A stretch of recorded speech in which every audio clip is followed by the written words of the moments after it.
Immersed between the pines, that was the predicament I currently ended up in, an empty highway spanning miles and miles through one of the most desolate roads in the Rocky Mountains.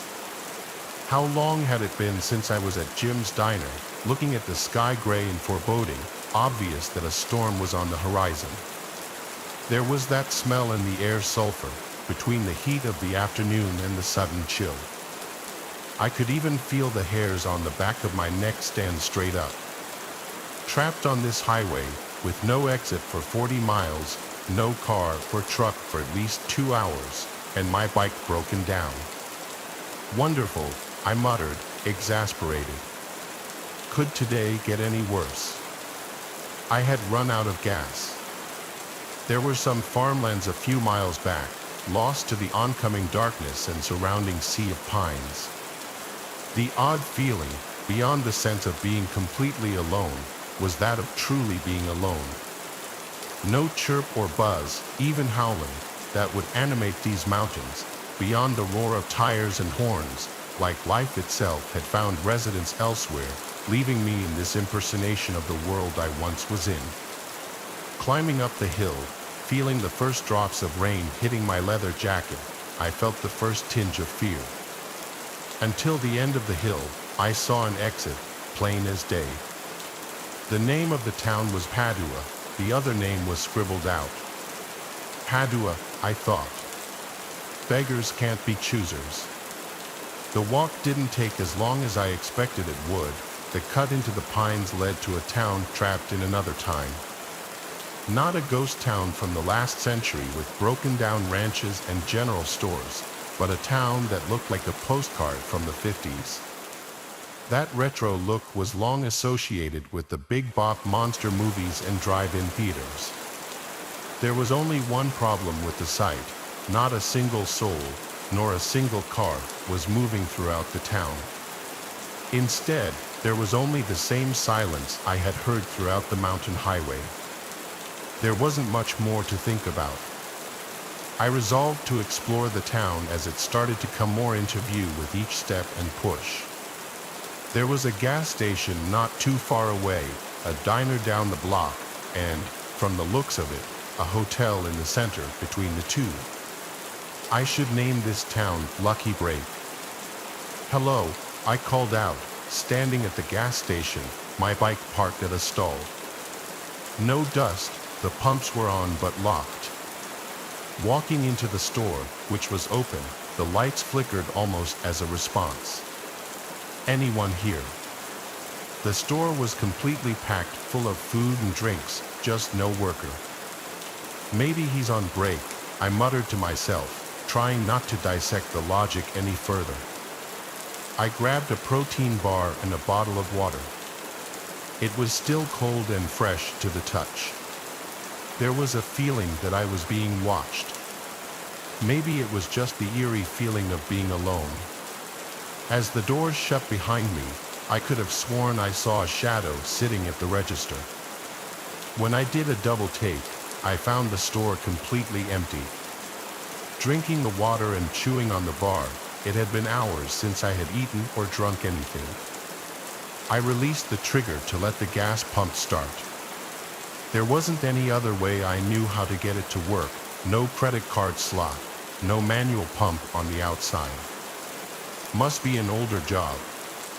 When I finished filling up the bike, I took in the scenery and watched the clouds. The bike came to life, and I looked around, still feeling that sense of not being alone. Oh well, I spoke aloud as I entered the empty street.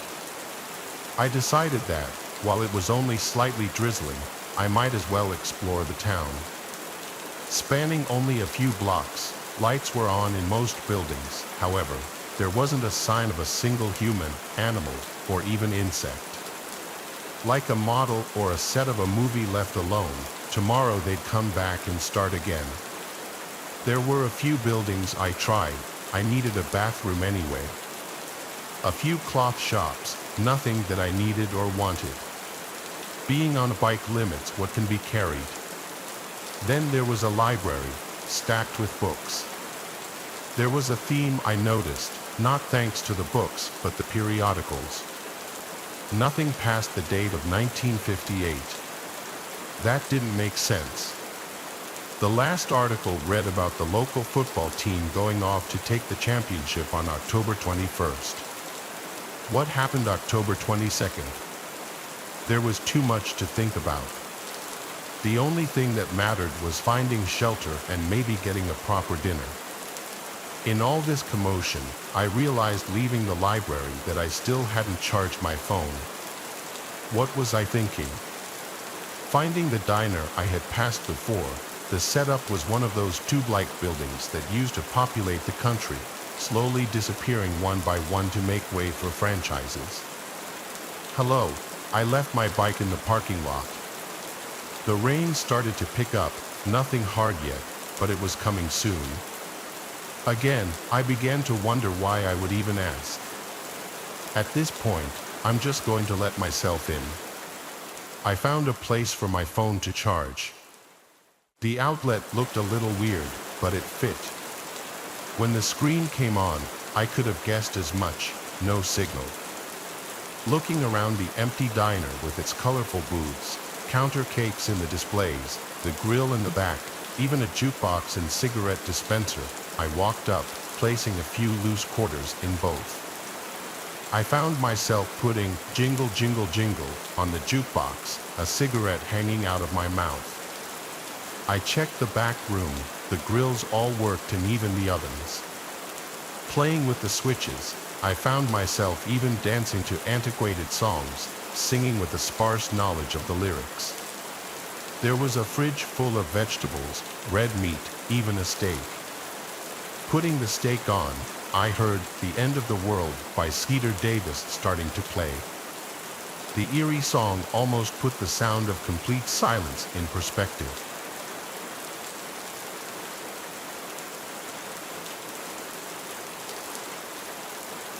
Let me give you some context before the story begins.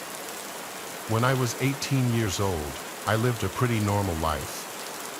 I had just finished high school the year before the story takes place. I had always been one for horror, anything, whether it was movies, games, jump scares, you name it, and I loved it.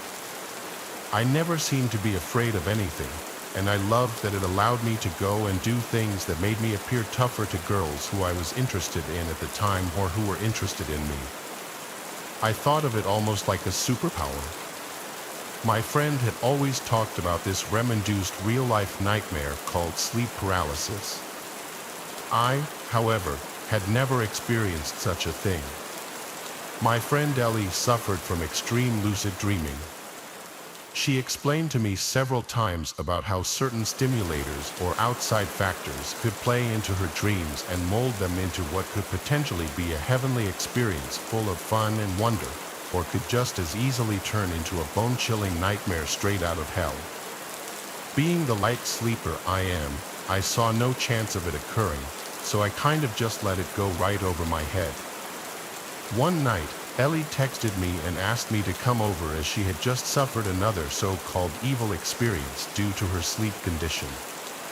When I arrived, I found her asleep again, seemingly peacefully. I took a seat on her stool that she had for her makeup dresser right by the window and started playing a game on my phone. 30 minutes or so went by, and I figured she was peacefully asleep and it would probably be okay for me to leave as long as I let her know that I stopped by as she requested. But suddenly, Ellie awoke and started screaming. This was a different kind of scream, though, a type of scream I had never heard before, especially from her. It was almost mumbled. I don't know how else to describe it. Her eyes bulged open, and I ran over to her side. I asked her if she was having a bad dream. She started shaking. I grabbed a hold of her to try to calm her down, but the tremors grew. I asked her what was going on, but no response. I figured this was just another one of her so-called sleep paralysis episodes. I did my best to comfort her. After about 40 or so seconds went by, she regained full control of her body. I made sure she was okay and then left to go back to my house, as it was almost 2 o'clock in the morning. Right as I got home, I received a very panicked text reading, "The hallucinations won't stop." I asked her to clarify what she meant, but no response. After about 20 minutes went by, I took it upon myself to head back over to her place. When I arrived, I noticed the illumination of red and blue covering her front porch and the surrounding road signs. I ran up to her house, desperately trying to find out what happened. As I approached the house, I noticed Ellie was speaking with one of the officers on the scene. When I went up to talk to her, Ellie and the officer walked me over to a more secluded area. What I found out still sends chills up my spine to this day. Apparently, when I had gone over to Ellie's that night, she wasn't asleep at all, she was pretending to be. Evidently, right behind me was a tall, skinny homeless man hiding in her closet. The police had also found a very large kitchen knife on him as well. The theory to this day is Ellie thought she was having an episode when, in reality, this very real man was quietly creeping towards her in her bedroom. Supposedly, when I had entered her house, it was enough to spook the man into hiding, and my presence was enough to keep him hidden. This gave Ellie the time to call 911 and report the situation, which in turn resulted in the police arriving almost immediately after I had left. Thankfully, the man was taken into custody rather quickly. To this day, I don't know what to think about that night, other than that I could have very easily saved her life simply by keeping her company during what I thought was a very stressful situation. This, in turn, could have resulted in some very scary and heinous acts that would have taken place if I had been there any later. I hope I never experience such a thing. That would be what finally trips my fear factor without a doubt.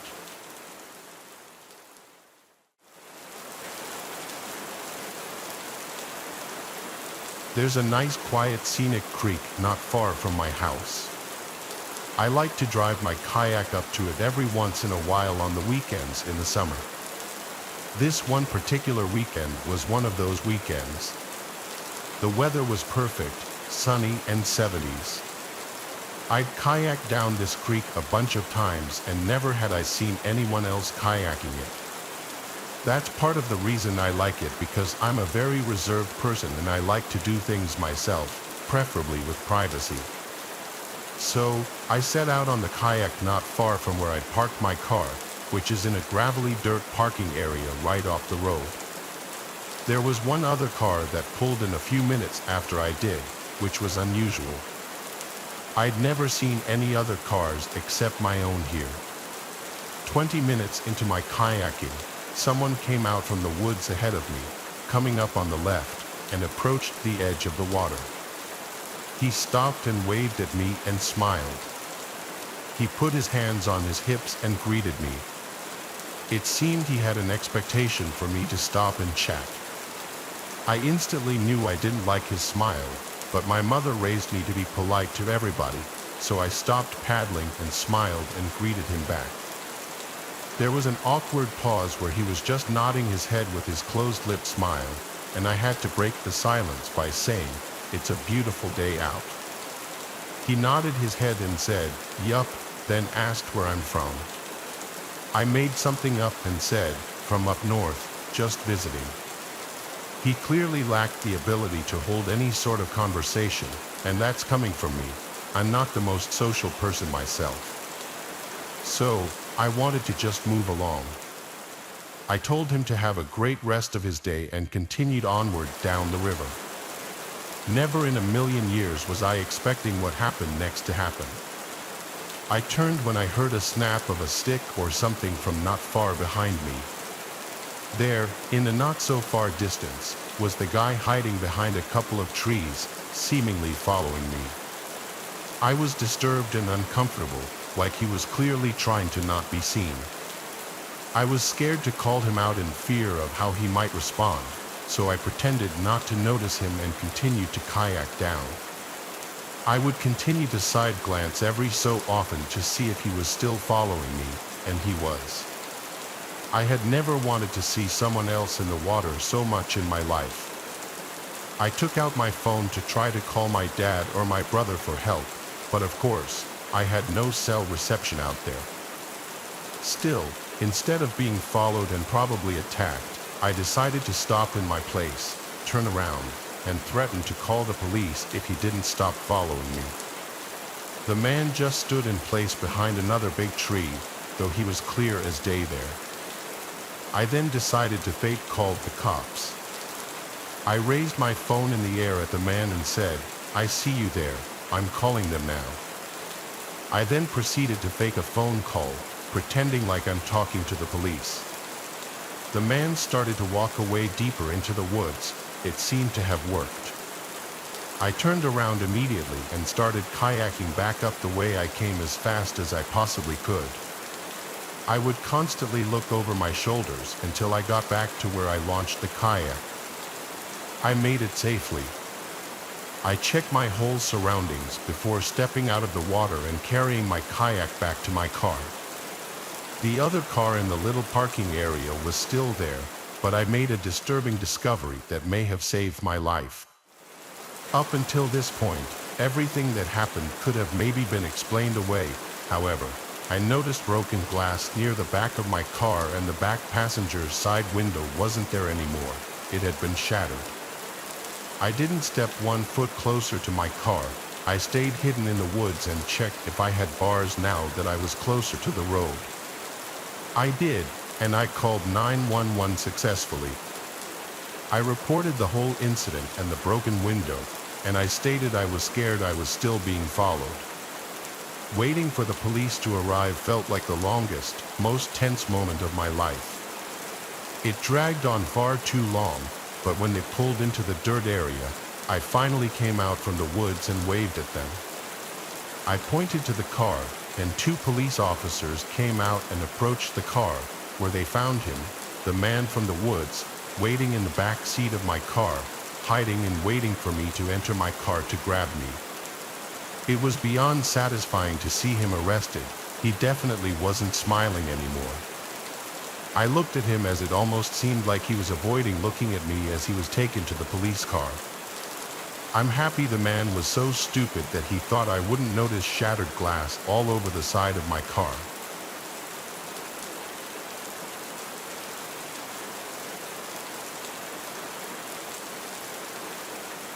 I served in the U.S. military, in the Marines, for 7 years, and I've been deployed overseas for 2 tours, each lasting 3 to 4 months, during 2003 and 2004 in Afghanistan. During my second tour in 2004, I remember it was August during a hot summer night in the desert. We were heading back to camp and driving in 2 separate jeeps. One of the privates, Mika was his name, leaned over from the back seat and said to me, "Hey sir, can you let off the AC a little bit?" I replied to him, "Private Mika, the AC is on setting 2 out of 5. We're almost to camp, so just hang in there." Another private, by the name of Noah, who was sitting in the passenger seat, said, "Sir, I'm freezing. It feels like we're in Alaska." I replied, "Privates, I don't feel this cold you're talking about." To make my squad happy, I went ahead and turned off the AC in the Jeep, even though I knew it was going to be a hot 4 miles ahead until we got back to base. I looked over to Private Noah and asked, "You feel better?"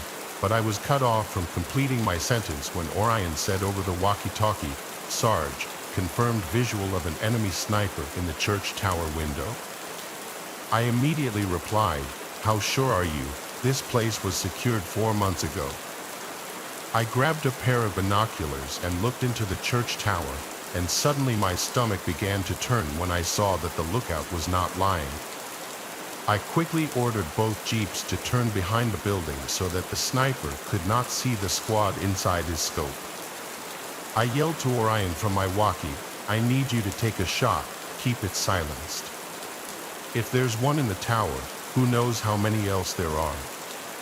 Several moments passed before Orion took the shot and replied in the walkie, "Sarge, we have a direct hit, the sniper is down." I was relieved because this sort of situation, if left unmanaged, could be deadly for us or a future squad in the region. But then a few moments later, Orion was back on the walkie. Scratch that, sir. He's back in the window and sir, he looks like he's laughing. I grabbed my walkie and angrily replied, so keep shooting, take him down, roger that, sir. And a few more minutes went by when Officer Orion responded, 8 rounds fired, sir. Sniper appears to be down. We proceeded to drive our jeeps down the outskirts of the city, heading cautiously towards the church tower where the sniper had been spotted. We first cleared the buildings around the tower to make sure he wasn't alone, but apparently, he was. We found nothing but broken glass and furniture that was destroyed, and chunks of walls that were on the floor of the buildings. We finally walked toward the church tower. I slowly led the crew up inside the building. The basement level was the chapel, which was empty, nothing but destroyed pews and a knocked-over podium by the stage. I had 3/4 of the guys stay on the bottom level, and the rest went up with me to confirm Orion's kill. But as we ascended the stairwell, it felt insanely cold, and it only grew colder the further up we got. Did this church have functioning air conditioning? How in the world was it this cold in here? I was wondering as I began to reach the top. A sudden stench hit my nose and made my stomach sink, the smell of rot and decay. I poked my head around the corner slowly, weapon drawn and pointed out. I wanted to turn around so bad, but I knew that I had to complete my task. That room was clear, but I needed to head upwards. The body had to be found. When I reached the attic, I didn't find a body, but I did find broken glass from the window where the shots had come through. I spoke in the walkie-talkie and said that it could not be confirmed, thinking that the guy had escaped or he had been in a group and they had already left the proximity. Orion soon spoke up through the walkie and said, "You've got to be kidding me, sir." I saw him go down on the 3rd shot. I was startled to see something written on the wall. In Arabic, the text was dark red, and to be honest with you, at first, I thought it was blood. I had to remind myself that this wasn't some horror film. I'd seen that lettering before, and I was more than sure what it said, home. My nerves were trembling at this point. I couldn't take it anymore and ran downstairs. After reporting this to my commanding officer, he hated the sound of it. He said that he didn't want us to come back until the soldier was captured or executed. I said, "Sir, yes sir," and we stayed all night looking for him. I did not mention what I saw upstairs to anyone in my squad because I didn't want to scare them. I was already a bit spooked, but even after another squad joined us as backup, we never found a trace of the sniper we'd seen. Long after the failure to locate this sniper, we never had to go back to that church or town, for that matter, and I was extremely thankful for that. But that doesn't mean it didn't stay in my head for a long time. We saw someone in that attic. We shot him around 8 times. We felt that chilling cold. It was impossible for it to be that cold out there. And the red word on the wall that said home, was it this ghost sniper's plea of what he wanted, or was it a warning for us to get away? I'll never know for sure.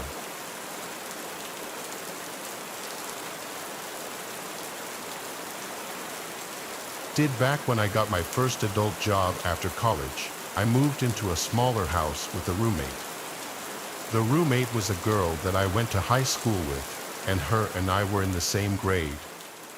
However, we weren't really friends. We both knew of each other but didn't have the same friend groups. I didn't know much about her, but somehow after college, we found ourselves living in the same city. We had been friends on Facebook or something, and because we both lived there and didn't know anybody else, we decided to try to become friends and live together. We were both female, the same age, and figured that it would work out, but I was wrong about that. At first, she seemed cool. I honestly forgot where she worked, but she had pretty normal hours like I did. Our bedrooms were the only two in the house and next to each other in the hallway. We were not best buddies or anything, but we got along good at first. However, she seemed to have sort of strange behavior. I remember noticing her leaving and coming home at all kinds of odd hours all the time. I would wake up to hearing her leaving or coming home. I was a light sleeper, and the times would be anywhere from midnight to 5 a.m. I had no idea where she would be going or why, and this happened at least several times a week. One time I brought it up, asking why she was leaving at 2 a.m. She flat out denied it and said that I must have heard the neighbor. I didn't tell her I knew it was her because I realized that whatever it was, she didn't want me to know. I didn't really think too much of it for the most part, though. But one night, several months into living there, I was out late. I was with some other friends, and I got back home at probably almost midnight. After arriving back at the house, I went inside, and all of the lights were off. I turned on some lights and also noticed that my roommate's door was open and she did not appear to be inside. I called out her name, just wondering if she was home. I figured that she was gone again when she didn't answer. Then I went into my bedroom, changed, and got in bed. I was tired, but after closing my eyes, for some reason, I had a hard time getting to sleep. I laid there for probably 20 minutes trying to rest, but it was like I wasn't tired anymore. Then suddenly I heard this noise inside of my room. I had no idea what it was. I looked up and saw my closet door opening. Then I saw my roommate walking out. It was really dark in there, but I could clearly tell that it was her. This was so strange. I had no idea what she was doing in there. I sat up and asked her what was going on. As soon as I spoke, she looked over and saw me, then she started running and darted out of my room. I stayed where I was and was just so confused. Then, probably a minute later, I heard her leaving the house out the front door. At that point, I decided that I needed to move out of there as soon as possible. For the next couple of days, I packed up my stuff. I don't know where my roommate was during this time, but she was never there when I was. She must have only been back when I was at work. Then I moved out. After that, I haven't spoken to her since. She blocked me on social media, and I still don't know why she was hiding in the closet in my room. She probably didn't expect me to get home when I did. That's why her door was open and she was in my room. She must have had to hide in my closet and waited until she thought I was sleeping to try to leave the room. I'm glad that I couldn't sleep, though, and that I noticed her. That was by far the creepiest roommate experience I've ever had.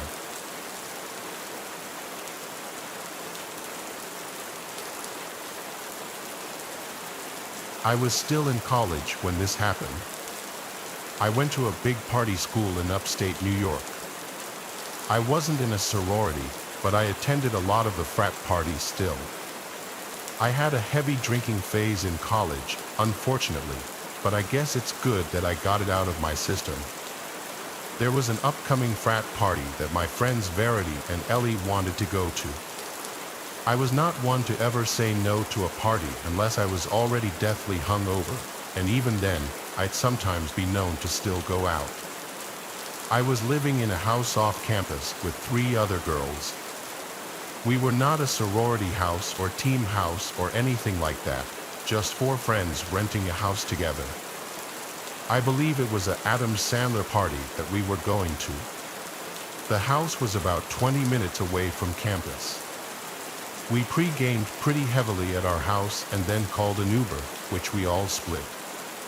On the Uber ride there, we pre-gamed some more, which was a recipe for disaster. By the time we showed up to the party, I was borderline blacked out. I barely remember the layout of that house. I'd never been to a frat party besides that night. It's weird, I have short spans of memory from that night. I vaguely remember the outside, that there were a bunch of frat guys standing out front of the house, and then I remember the DJ in the living room and the 2 beer pong tables in the kitchen. I was later told that I played beer pong with some random frat guy and ended up talking to him in a corner for a big chunk of the night. But after that, nobody knows where I went. I couldn't even tell you the last thing I remember before waking up sleeping on the grass on the side of the road. In a daze, my head was throbbing. I had to still be somewhat intoxicated. It was pitch black outside. I was laying by a bunch of trees, like a wooded area apart from the university. There wasn't much up there besides woods and the occasional little town. There were a couple of light posts further down the road, so I wasn't just laying in complete darkness. I patted down my pockets looking for my phone and had a meltdown when I realized my pockets were empty. I was also missing my crossbody bag. I had absolutely nothing on me and started to freak out. I couldn't even call for help, let alone check the time or where I was. I looked around the immediate area by where I was sleeping, nothing. My white shirt was stained with dirt, but that was the least of my worries. I started walking down the road closer to the light posts and began to realize there were no buildings in sight. I was on some completely random back road. I leaned on the light pole for a few minutes, wondering what to do. I decided I'd wait for someone to pass by and ask for help. It took a long time, though at least 20 minutes, before I noticed headlights down the road. I stepped out onto the road, waving my arms and jumping, trying to ensure I got their attention. The cars slowed to a stop on the side of the road. I approached the car, and the guy inside rolled down the window. Once he asked me if I was all right, I told him I was stranded without a phone and needed a ride home. He told me to get in, and I did, making sure to let him know how much I appreciated it. He, of course, asked me about my predicament, how I found myself stranded on the side of the road. I told him I was at a party, and the next thing I remembered was waking up on the side of the road. In hindsight, I should not have said any of that. I should have been as vague as possible and not let this guy know that I got completely trashed and was vulnerable. He asked why I didn't call for help, and I told him I lost my cell phone too. I looked back at him for a second, and this was the first time I really analyzed his features. He was about 40, not the best-looking guy, with a thin goatee and a big nose. I gave him my address to put into his house as he drove. He put the address in and then I heard him say under his breath, "Okay, here we go." I asked how far away we were, and he said about 15 minutes. That sounded about right since the frat house was about 15 minutes from our house. I thought things would go smoothly. I'd get dropped off at the house where Ellie and Verity would be waiting for me with my belongings. But nothing can ever go that smoothly. The man spoke in a gentle voice basically the entire time. He was asking basic questions.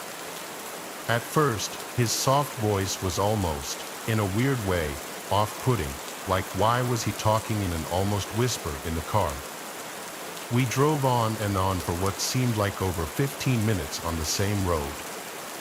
I started to get concerned and asked him how much further we had. He didn't respond right away, so I said, "Sir," and he went, I repeated my question, and he said in his soft voice, "Not far." This wasn't right. Our house is in town, yet we were still on the same back road with nothing but trees everywhere. I started noticing in my peripheral vision that he would look at me multiple times, like he'd move his whole head to stare at me for a few seconds and then look back at the road. I was starting to feel sick. I asked him if he put the right address in, and he said yes. Then he asked, "What color underwear are you wearing?" as he put his hand on my knee and started rubbing it.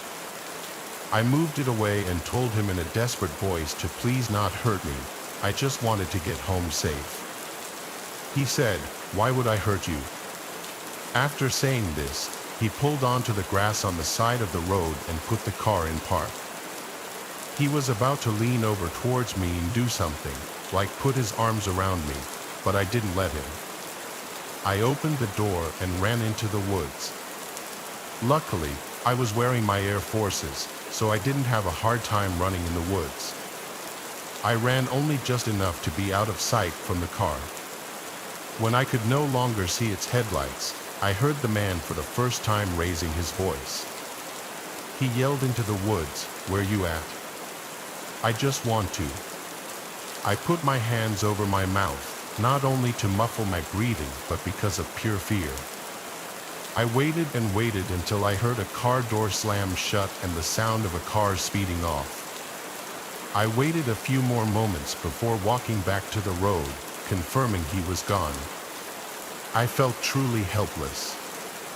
I didn't want to run into that man again, but I also needed someone else to help me. I waited just at the edge of the woods for another car to come, and eventually, one did.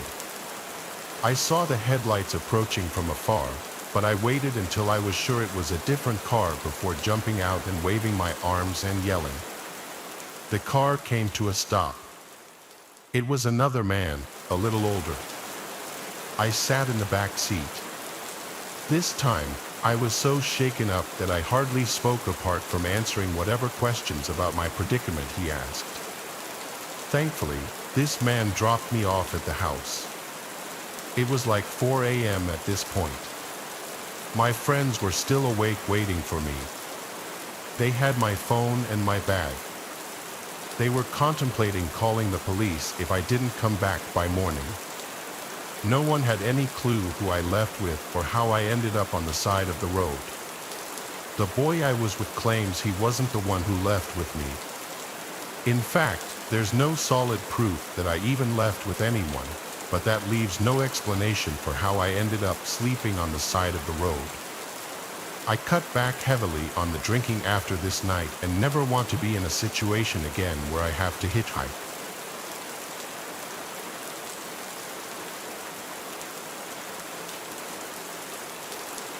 I'm a cemetery operations coordinator, or you can just call me a cemetery manager.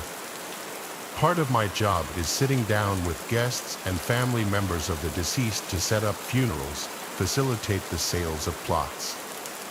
A 30-something-year-old man named Claude, a very spiritual man, once sat down with me to purchase a plot for his sick father who was in hospice care.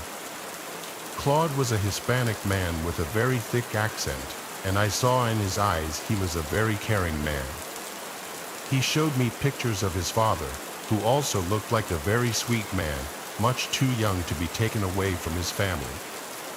Unfortunately, the man's time came that same week, and Claude arranged for his father's funeral service at the cemetery. It was a very stormy day, the day of the funeral, which is thought to be a sign of good luck. The funeral procession stopped in front of the front office building briefly. I stepped outside under the front awning of the building and saw Claude in the car behind the hearse. We waved at each other. Due to the weather, I went back inside until the procession was ready to proceed to the burial site. I got in one of the cemetery pickup trucks and followed the procession to the final stop where I would stand with my umbrella, supervising, as part of my job is making sure funeral services go smoothly. After the funeral, I did some laps around the place in the truck just to survey the area, as I did at least a couple times a day. I had a lot of paperwork to take care of, and on top of this, I had to close the cemetery that night. So, a little later, I went back to my desk and took care of this.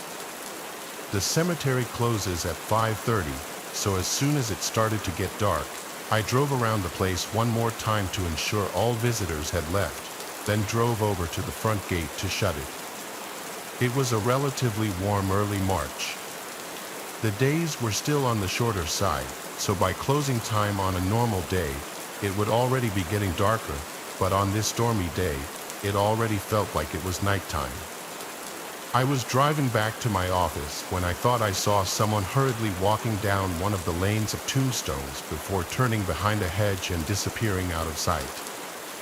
I beat my horn to let them know the place was closed, but strangely enough, I didn't see them again. I grabbed my umbrella and ran out into the rain in that direction. I turned beyond the hedge they turned at and looked down this long row of tombstones on one side and hedges on the other. I didn't see anyone. I looked around in the rain for a solid 20 minutes, but eventually, I had to give up. I drove back up to the office and browsed through the CCTV footage. None of it picked up any unusual movement, even though it was a bit harder to see much because of the storm, and it was also pitch black outside now. I tried to multitask, keeping an eye on the camera while finishing up some of my paperwork, when I heard the front door to the visitation room slammed shut. I sprang up from my chair and yelled, "Hello." My first thought was that it was the same person I saw before. Maybe they got locked in the cemetery and were looking for assistance in leaving. I stepped out into the lobby, but no one was there. I looked around and again said, "Hello." Maybe the door slamming shut was them leaving. I started looking out all the windows, and I stopped when, through one of them, I saw someone on the other side looking back at me with a blank expression. I jumped back and screamed, and they didn't flinch. I stepped closer and made a squinty-eyed, confused look when I realized I recognized this Hispanic, older-looking man. In my head, it reminded me exactly of the pictures of Claude's father he showed me. With my heart in my throat, I ran out the front door of the building and to the side where I saw the man, but he was gone. He wasn't booking it into the fields. He wasn't hiding in a bush nearby. He was gone. I looked around me as I stood in the rain getting soaked, then ran back inside, packed up my things, locked up, and got in my car. I opened and closed the gate once more, locking it behind me, and drove home. When my wife asked me at home why I was being so quiet, I just told her it was a long day at work. To this day, I think I was just overworking myself, and my mind was playing tricks on me, but it still is genuinely disturbing to think about.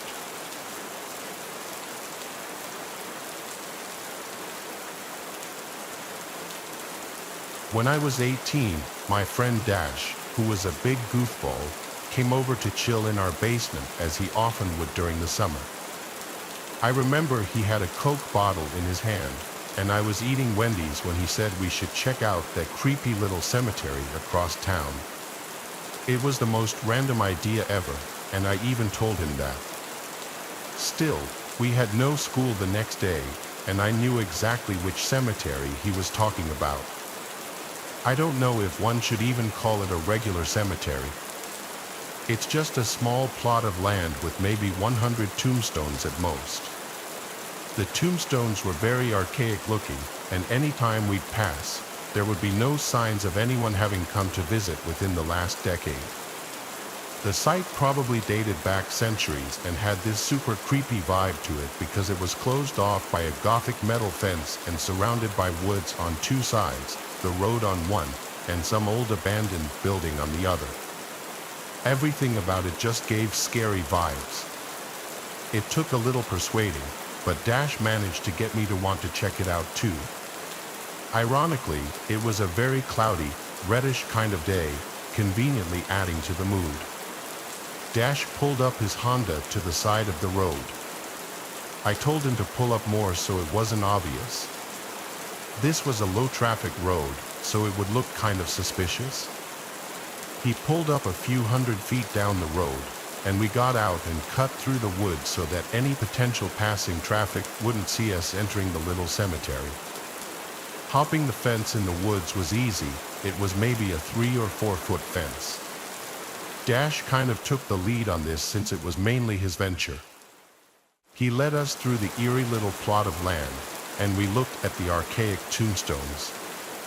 They all seemed to be from the 19th century. The writing on some of them was illegible at that point. I know it sounds super dumb and cliché, but I couldn't help but feel like I was being watched constantly. I started looking around the surrounding woods. I told Dash how creepy this was. "I know," he replied. Still with the feeling of being watched, I looked at the abandoned building next to the cemetery, at one of the windows. For a brief moment, I knew I saw someone standing at the window, even through the fog, smudge, and dirt on the glass. But they casually either ducked or walked away from the window. I told Dash we were being watched by someone in that building, and he turned to look at it as well. Then he went to look for the entrance to it. I told him, "Don't." I said we should just leave before we get in trouble. I stayed still by the tombstone he was looking at while he walked around a building, and then he found a way in. He called me over, but I stayed put. I heard some loud kind of crack, so I looked in that direction, and there was this older man, probably around 55. Gray hair, had on a black raincoat. I believe he was wearing jeans, and he had a mustache, but that's all I really got of him. Then he opened his mouth and screamed. Not just yelled, he screamed, "Get out." He screamed it so loud I thought I saw birds fly away from being startled. Just like that, I started to feel lightheaded, and suddenly everything went dark. The next thing I remember was waking up to being dragged in the woods. I freaked out, thinking I was being kidnapped, but when I turned and got up, I saw it was just Dash. Dash was freaking out about something. He told me to follow him and run back to the car, so I didn't ask questions. As we ran through the woods, I heard something close behind me, and when I turned, I realized we were being followed by someone. So I ran even faster. We got to his Honda, and he basically put it in drive before the car even had a chance to fully start. When Dash was inside that abandoned building, he found a sigil of Baphomet painted on the wood floor, which is basically the sign of Satan. Around it were a bunch of freaky dolls with buttons for eyes. He didn't get to see anything else in the building because he heard the old man scream at me outside. He came running to find me passed out on the floor, and he saw the old man slowly walking over to me. He started to drag me away from the old man and into the woods. He actually literally picked me up and threw me over the fence to get me out. I quickly came back to consciousness, and that's when we ran. I had only fainted one time in my life, and it was at that moment. I don't know why I fainted, but it happening at a graveyard with some kind of satanic ritual building right next to it makes it that much stranger.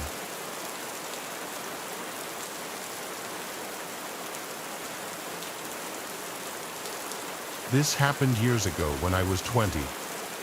Back then, I was good friends with a guy named Ethan, who I met in high school. Both of us grew up with a passion for the outdoors, and so we thought it'd be fun to go on a week-long backpacking trip in the California woods together. We'd done this once before, and I really enjoyed it. I remember looking forward to it. The whole trip started off going well, but that only lasted till the second night. It was just starting to get dark, and Ethan and I were setting up our tents for the night when we began to hear the distant sound of leaves crunching under multiple pairs of footsteps. We were pretty deep in the forest, but running into other campers wasn't completely unheard of, just, I guess, a bit of a rare occurrence. Eventually, 3 guys came into view. They didn't really look like campers. They didn't have backpacks or anything. I thought it was kind of weird to be wandering around the forest this late, but I didn't think much of it. They gave us a somewhat friendly greeting, and we gave one back. They then asked us if we were camping for the night, which was obvious as we were in the process of setting up our tents with the rest of our stuff all laid out. We pointedly said yes and asked if that was a problem. We wanted to make sure we weren't on someone's private property or, just generally in a place we weren't supposed to be. They replied saying no and just kind of walked off. The whole encounter was odd, but Ethan didn't think so. He pointed out how they were most likely just hunters in the area, as all of them were armed, something I myself didn't notice. Got to a few hours later, and Ethan and I were now asleep in our respective tents. This was around the time I woke up to the sound of yelling, like multiple voices shouting in the distance. I yelled out to Ethan to see if he was awake. He was and was just as confused as I was. It was 2 a.m. when this happened. Our conversation was then interrupted by multiple gunshots. They honestly sounded like they were getting closer. I asked Ethan if he thought that whoever these people were just hunting. He responded, saying, "No, dude, there's no way they're hunting this late. I think we should go." My heart started to race, now realizing the reality of the situation we were in. We both unzipped our tents, grabbed only our bare necessities, and started hastily moving west. We moved for maybe half an hour before stopping. The yelling and gunshots were now barely audible, although they were persistent, continuing off and on up until sunrise. All night, we basically just sat there, listening to them, both wide awake from a mixture of fear and adrenaline. When the sun finally rose, we discussed what to do next.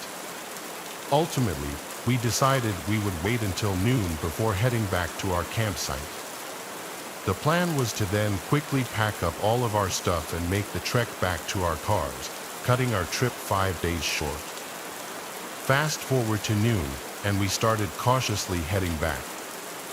When we arrived, the sight we were met with was nothing short of horrifying. Our campsite had been completely ransacked. Almost all of our stuff had been damaged. This is thousands of dollars in equipment we're talking about. But most disturbing were the bullet holes shot into our tents. You don't have to be that smart to conclude that these people had genuinely tried to kill us.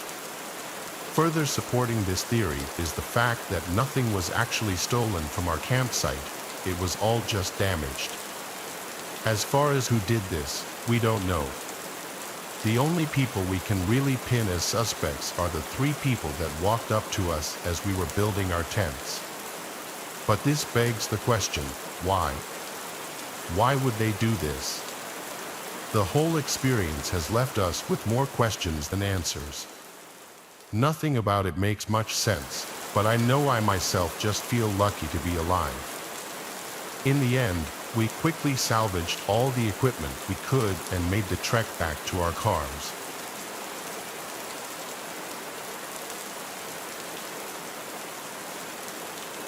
We were hitchhiking through Europe, my then boyfriend and I, and on our way back home, a truck driver picked us up.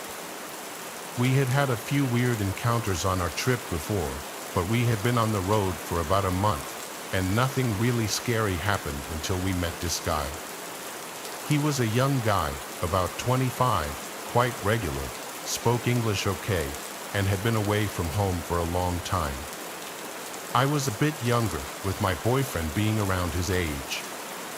My boyfriend was tired, so he took a seat on the bed in the truck and wasn't really trying to hold a conversation. During our trip, we switched turns as I usually do when I hitchhike with someone. One person talks with the driver, and the other relaxes in the back, so I was in the passenger seat. I think my boyfriend was even dozing off a little bit when the driver started complimenting me and asking about my boyfriend. It was still fine, nothing too weird, and I was just trying to talk to be good company. As we moved on, I started to feel a bit uncomfortable, but I didn't let anything on and only told my boyfriend that we should find truck drivers from our country to make the last part of our trip in one go. I translated this to English immediately because the truck driver became agitated and suspicious of what I was saying. I explained that we were really tired and our plan was to find our truck drivers before he had to take a long break so that we could continue traveling without interruption. We stopped for a short break at a gas station, and my boyfriend decided he was going to look for another truck driver in the parking lot, leaving me with this guy alone. Damn, the truck driver came on to me real hard, and I was scared shitless and didn't fight back. I could feel how aroused he was, and there was no doubt about his intentions. Luckily, my boyfriend was away for just a minute. At that moment, I realized we needed to get out of this situation fast. I didn't want to say anything to my boyfriend because I was scared of how he would react, so I decided to pretend nothing had happened. I was determined to get out at the next stop. We reached a large gas station for truck drivers only and told our driver we were going to look for other drivers heading our way. During our trip to this station, this guy got in touch with another driver, saying he could also take us, maybe one at a time. Damn, I thought, now he's planning a threesome. When I was finally alone with my boyfriend, I remained calm, hinted at what had happened, and insisted that we not stay with this driver no matter what. It took us about 5 minutes to find a group of truck drivers from our country. They were having beers and cracking jokes, and 2 of them agreed to take us. I jumped with joy. We went back to the truck to get our things. The guy had already brought his friend along and was offering my boyfriend to take a shower at the gas station, saying he would pay for him for no obvious reason. He was quite persistent, and as I very well remember, he never offered it to me. Needless to say, these 2 guys were very disappointed to see us go. I still remember how they were looking at me when I was taking our backpacks from the truck. I have never told my ex-boyfriend the details. I was just lucky that we got away from that truck driver, and I think he has never realized how bad the situation was. At that time, I was playing it cool the whole time, but inside, I was shaking. I could see how desperate that truck driver was and how much he wanted to get rid of my boyfriend. I was so angry at myself for staying with him in the truck by myself, but then all of our things were there. I was also angry for not fighting him back, but it was so sudden, and I got really scared.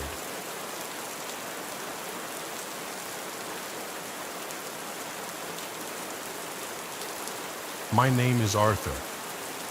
I've been a trucker for various companies for the better part of 15 years now.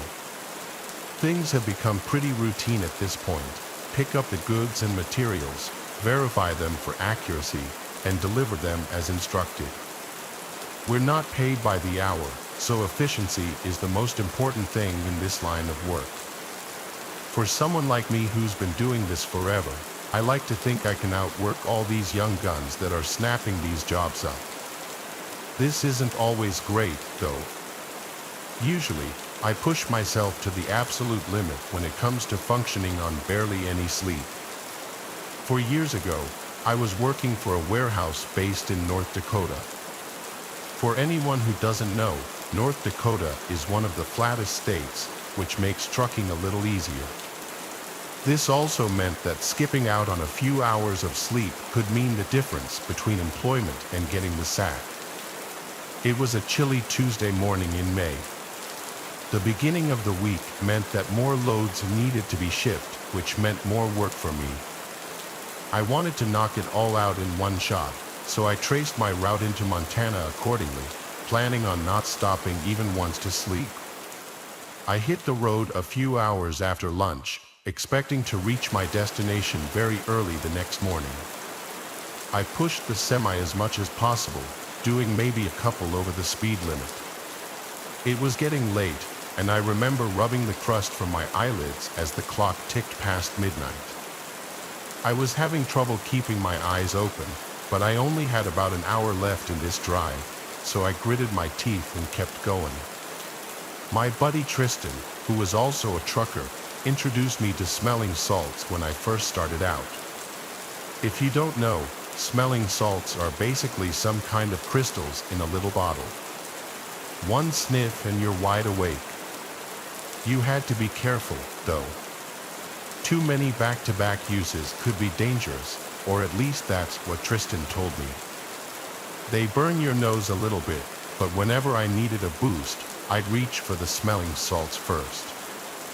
This was one of those times. I took a big whiff and shot my head back, my reflexes taking over. I felt the adrenaline course through my body and hoped the feeling would last the rest of the drive. A half hour shot by, and I was really struggling. I felt myself start to doze off, and the blare of my truck drifting into the shoulder jolted me awake. This was getting dangerous, I thought. I had to pull off. I was all alone on the highway, but there was nowhere to pull off. There were just woods on either side of me.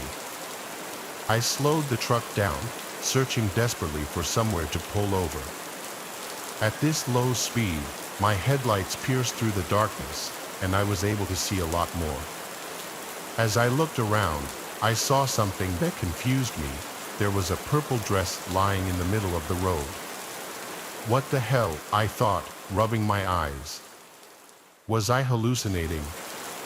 I blinked like 6 times just to make sure I wasn't going crazy. It was real. I approached the dress with my truck and stared at it as I rolled by. In hindsight, this should have been more of a red flag, but I think I was just too exhausted to process what was going on. About 200 or so yards away, I passed a pair of shoes. Now I was starting to freak out. What the hell was going on? I passed the shoes, praying to God there would be a place to pull off soon. My old man Finn was a super religious guy, so I clutched his old cross and hoped he would come through for me. A little further up the road, I saw a bunch more random clothing, some of which looked like little kids' clothing. This time, I stopped the truck. The panic started to set in. Something was very, very wrong. I sat in the driver's seat with the truck at a standstill. I was expecting something to happen, but it never did. So I did what my instincts told me to do. I stepped out of the truck and went to inspect the clothing. I still remember the feeling of the chilly morning air piercing my skin, which definitely helped my exhaustion. I approached the pile as cautiously as I could. It was indeed kids' clothing. It looked like there were both boy and girl pieces of clothing in the pile. I looked around into the woods, but I couldn't see much of anything in the darkness. I had my head on a swivel, worried that this was some kind of trap.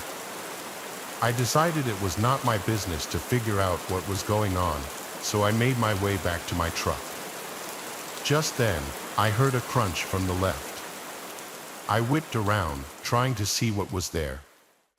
I stood there, waiting to hear another sound. After about 30 seconds, there was another crunch, but this time from the opposite side of the road. My survival instincts kicked in, and I sprinted towards the truck. I jumped into the front seat, but just before I slammed the door, I heard a child's scream ring out. I froze, my heart bursting out of my chest. I was caught at a crossroads. I wasn't going to fight some random people in pitch-black woods, but I couldn't just abandon some helpless kids either. Before I could make a decision, another almost identical child's scream rang out. Without thinking, I turned the truck on and pointed its nose toward the spot in the woods where I heard the noise. My headlights lit up about 30 yards into the woods. There were 3 or 4 people, one of whom was holding a massive speaker. They ducked behind a couple of trees as my truck lit them up, but I had exposed them for just enough time to make out what they were doing. They hid from the light before I could really make out any distinctive features, but I swear on my old man Finn's grave, they were holding up a speaker, trying to lure me into the woods with a fake kid screaming. I was just in shock. I just sat there staring at the trees those people had just hidden behind. I reached for my phone to call the police, but before I finished dialing, I heard a thump from the body of the truck. Someone had thrown something from the other direction. I was done. I turned back to face the road and slammed on the gas. As I sped off, I could make out a person on the other side of the road. He shouted something I couldn't understand before launching something at the truck that cracked the glass of my passenger side window. I drove the final hour in silence. I was too scared to process what had just happened, but there was no way in hell I was stopping to sleep in those woods. I completed my delivery and then knocked out. I must have slept for 10 hours straight. When I woke up, the first thing I did was call the police, who told me they'd investigate those woods and give me any updates. I then thought about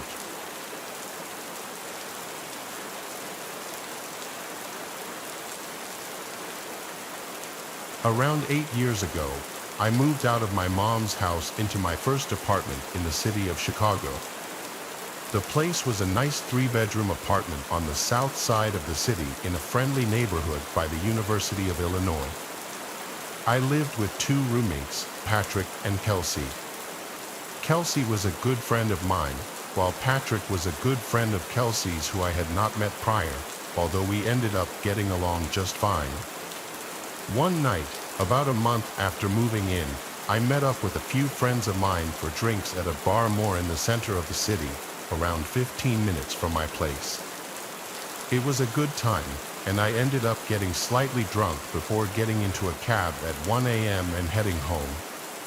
Upon walking into my apartment, I noticed that Patrick's door was open, showing that he was staying at his girlfriend's place, while Kelsey's door was closed with the light from his TV shining underneath the crack. I made my way to my bedroom and put on my own TV before lying down to prepare for sleep. After around 10 minutes, I heard my doorbell ring. Half asleep, I woke up, confused as it was 1:30 in the morning, so I ignored it. A few seconds later, the doorbell rang again, and then again a few seconds after that. It's important to mention that my roommate Kelsey had a good amount of side cash by dealing weed to a few people. He was also a huge stoner himself, so the idea that he fell asleep while waiting for a late-night customer to come over was not out of the realm of possibility. With this in mind, I went over to my intercom and asked who was there. A girl's voice answered back, "It's Kaylee." "I'm here to see Kelsey." Thinking that my suspicions had been confirmed, I exited out of my front door and headed down the stairs. The door to the outside of our apartment building was made of tall glass, so you could easily identify any potential visitors. Here, I saw an attractive college-age blonde girl with glasses waiting patiently outside. I had never seen this person before, however, she appeared to be non-threatening. Besides having random customers over to grab weed, Kelsey would also have some random girls over to hook up with from time to time. Because of this, I let my guard down slightly and cracked the door open. The girl then repeated what she had said moments earlier over the intercom, "Hi, I'm here to see Kelsey." I replied, "Okay, he's here. Just follow me up," and I held the door open for her. She grabbed the handle, and I turned around to head back up the stairs. As I was walking back up, I quickly noticed that this Kaylee girl was not following me up. I glanced over my shoulder and saw that she was still standing outside holding the door open, only now she was staring off to her right, almost as if waiting for someone. At this moment, a tidal wave of fear crashed over me as I realized something horrible was more than likely about to happen. I continued walking up to my place, quicker now. After turning the corner of the stairs, I heard the door swing open and then heavy footsteps running up the stairs behind me. I looked over my shoulder again, and what I saw shook me to my core. A tall, gangly man with sunken-in eyes and greasy long hair down to his shoulders was running up the stairs straight at me. He was wearing a sleeveless black t-shirt, and apart from the cheap-looking tribal tattoos I saw creeping up his arms, I noticed he was also holding what looked like a lead pipe in his right hand. At this moment, my body shot full of adrenaline as I turned around and raced back up the stairs and into my apartment. I turned around to close the door and saw the man, who was now only a few feet from entering my apartment, the pipe over his head. With less than a second to spare, I slammed the door and locked it in one swift motion. Immediately after, I heard the thud of the pipe hit my door. I stood facing the now closed door, paralyzed, as the man hit the door 3 more times while shouting obscenities at me. He eventually gave up and ran down the stairs and out the front door. I ran into Kelsey's room to wake him up. After telling him what exactly had just gone down, he responded by telling me that, yes, he knew a blonde girl named Kaylee, only he had just met her earlier the same day. Apparently, while I was out with my friends, the doorbell rang while Kelsey was home alone. Instead of going down to let her in himself, Kelsey buzzed her up after just hearing her name, thinking she was a friend of mine. When she reached the door to our unit, he opened it and let her in. He said it seemed like she was confused, mentioning that she was looking for someone named Felix. Kelsey responded by saying his own name and that no one named Felix lived here. He mentioned she stayed near the entrance of the unit and kept reaching behind her to make sure the door stayed open before leaving only a few moments later. After hearing this, my theory is that these same people came earlier in the day and, not expecting to have someone just let them up through the buzzer, the girl made the mistake of forgetting to keep the door to the building open, rendering the attacker unable to enter during this first attempt. Either way, we both got extremely lucky that night. We did call the police, who arrived and asked for more information about what happened. They asked if there was anyone we knew who might want to do us harm, and we answered no, which was the truth, as this seemed to be a completely random attack. The cops left soon after, saying that there was nothing much they could do. We never saw that Kaylee girl or her scumbag partner again.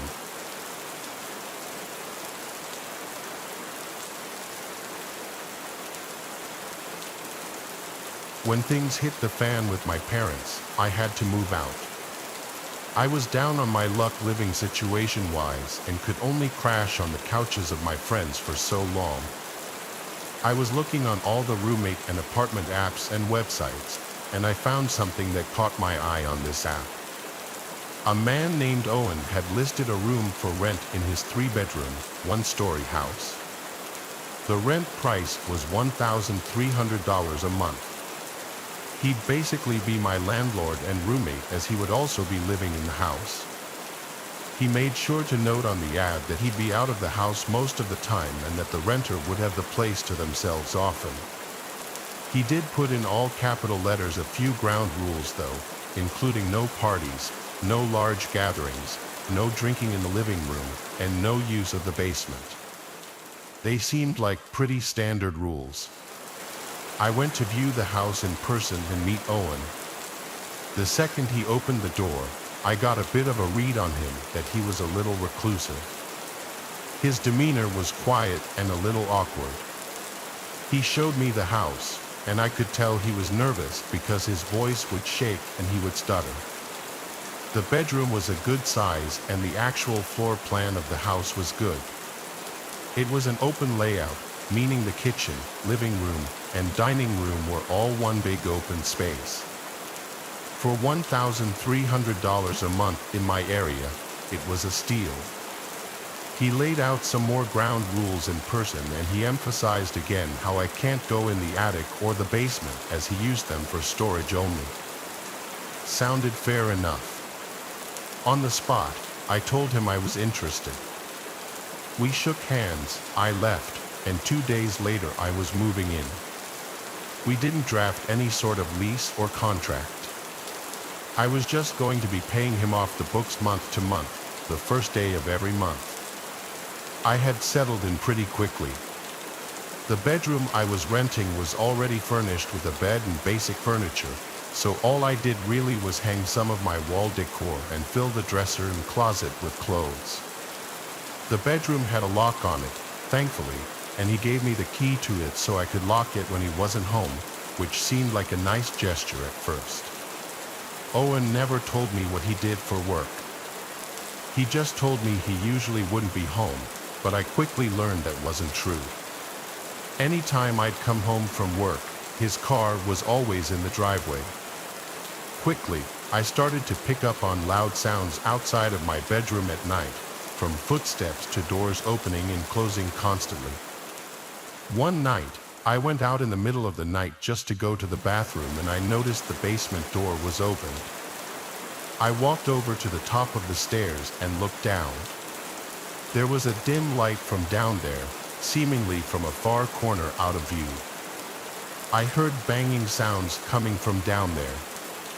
It was like 2 a.m. What could he be doing down there?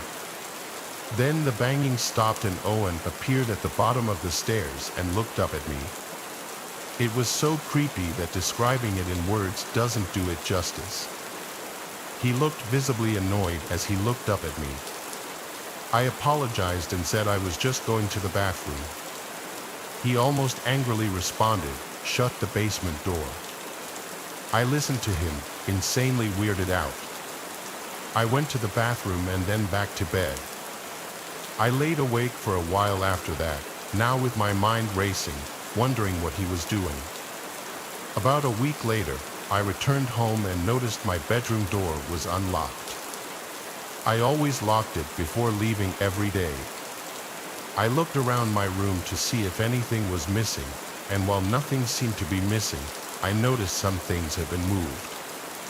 For starters, my clothes in the dressers were not neatly stacked anymore. They had been looked through, I could tell. The closet door was also cracked open. It was dawning on me that he had his own key, and he likely came into my room and went through my stuff. This felt like a clear invasion of privacy and a violation of my tenant rights. I had to figure out how to confront him about it. I went to knock on his bedroom door, but he didn't answer. His car was in the driveway once again, so he had to be home. I was getting such weird vibes from all this. I gave up and went back to my room after microwaving my dinner. While I was in my room relaxing and watching TV, I heard the door to Owen's room open. I took this opportunity to get up and confront him, so I went out to the living room and caught him in a hurry about to leave the house. I stopped him and asked if he went into my room. He looked at me with a blank expression and straight up said no. I delicately responded without being hostile, saying that the door was unlocked and some of my stuff appeared to have been gone through. He then claimed that I had the only key to my bedroom, and then he said he's in a hurry, he has to go, and he left. I was flabbergasted by all of this. I wanted to ask my parents for advice, but at that time, I hated them and wanted nothing to do with them. I was already back on the apps and websites looking up other listings. I knew I didn't want to stay here. Then I realized this was the first apparent time that Owen wasn't home while I was. Curiosity got the better of me, and I had to check out the basement. I checked out the windows first to make sure his car was gone, and it was. I then went over to open the basement door. Oddly enough, I couldn't find any light switches, so I just used the flashlight on my phone to navigate around. The steps were so creaky, I felt like I was in an abandoned house. I got to the bottom, and there was a tan carpet that was curling upwards at the walls as if it were poorly fitted to the floor. It was a very small basement, at least the main room there was. There was just this one ugly couch in the middle of the room. There was also a slightly funky smell down there, and the smell only got worse as I got closer to this door in the corner. I attempted to open the door, but unfortunately, it was locked, or maybe I should say fortunately, because I'm not sure I fully wanted to know what was in there admitting that smell. It almost smelled like raw sewage, but worse. I did one little quick sweep around the main room of the basement and found nothing, just some taped up cardboard boxes, which I was not going to open. I went back upstairs and shut the door. The rest of that night, I stayed in my room. I never heard Owen come back. He must have gotten back after I had fallen asleep. I woke up. The room was still dark. My alarm was not going off. Something else had woken me up. I heard the floor next to my bed creak, and I turned and saw Owen leaning over my bed, looking at me. I screamed, and he replied to me to shush and then asked me if I went into the basement.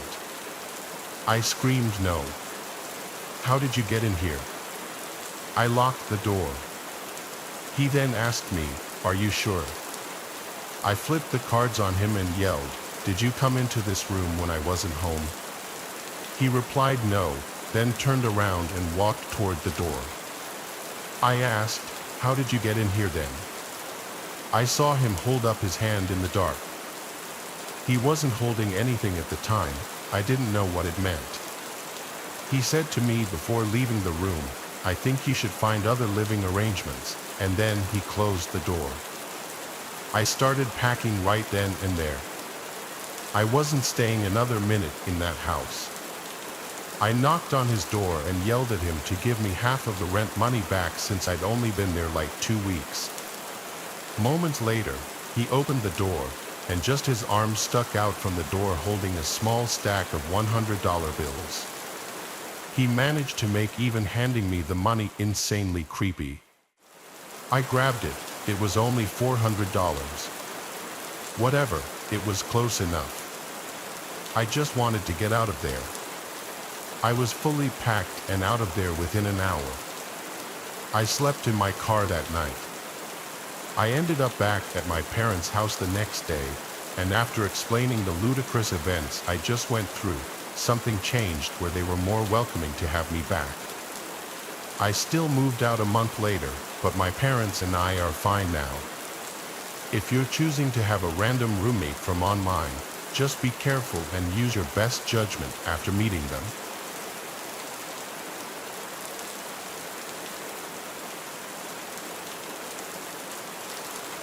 I went to summer camp a few times when I was a Boy Scout.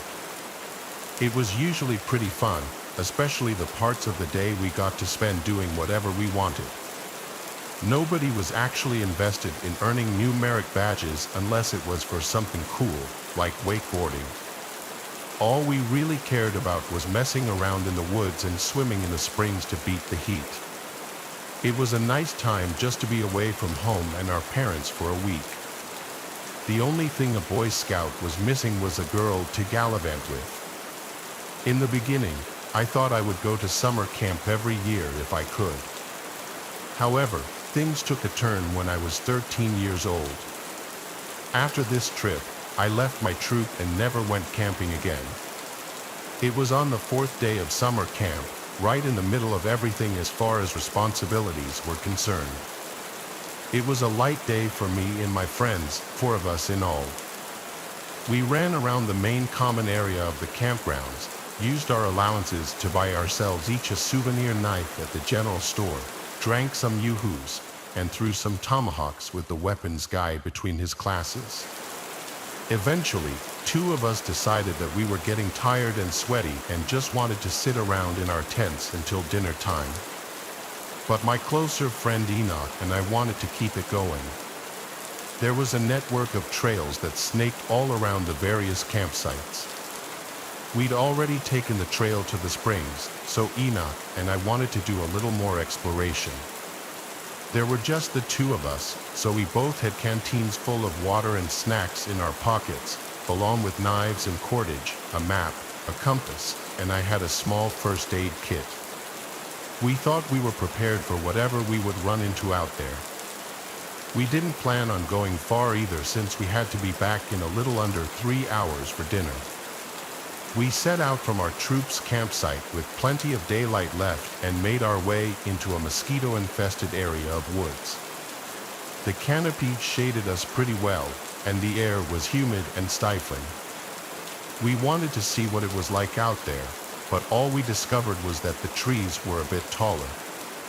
It wasn't long before we started to make conversation over the sound of afternoon bugs, the sort of bonding you would expect to occur between two 13-year-olds in the woods.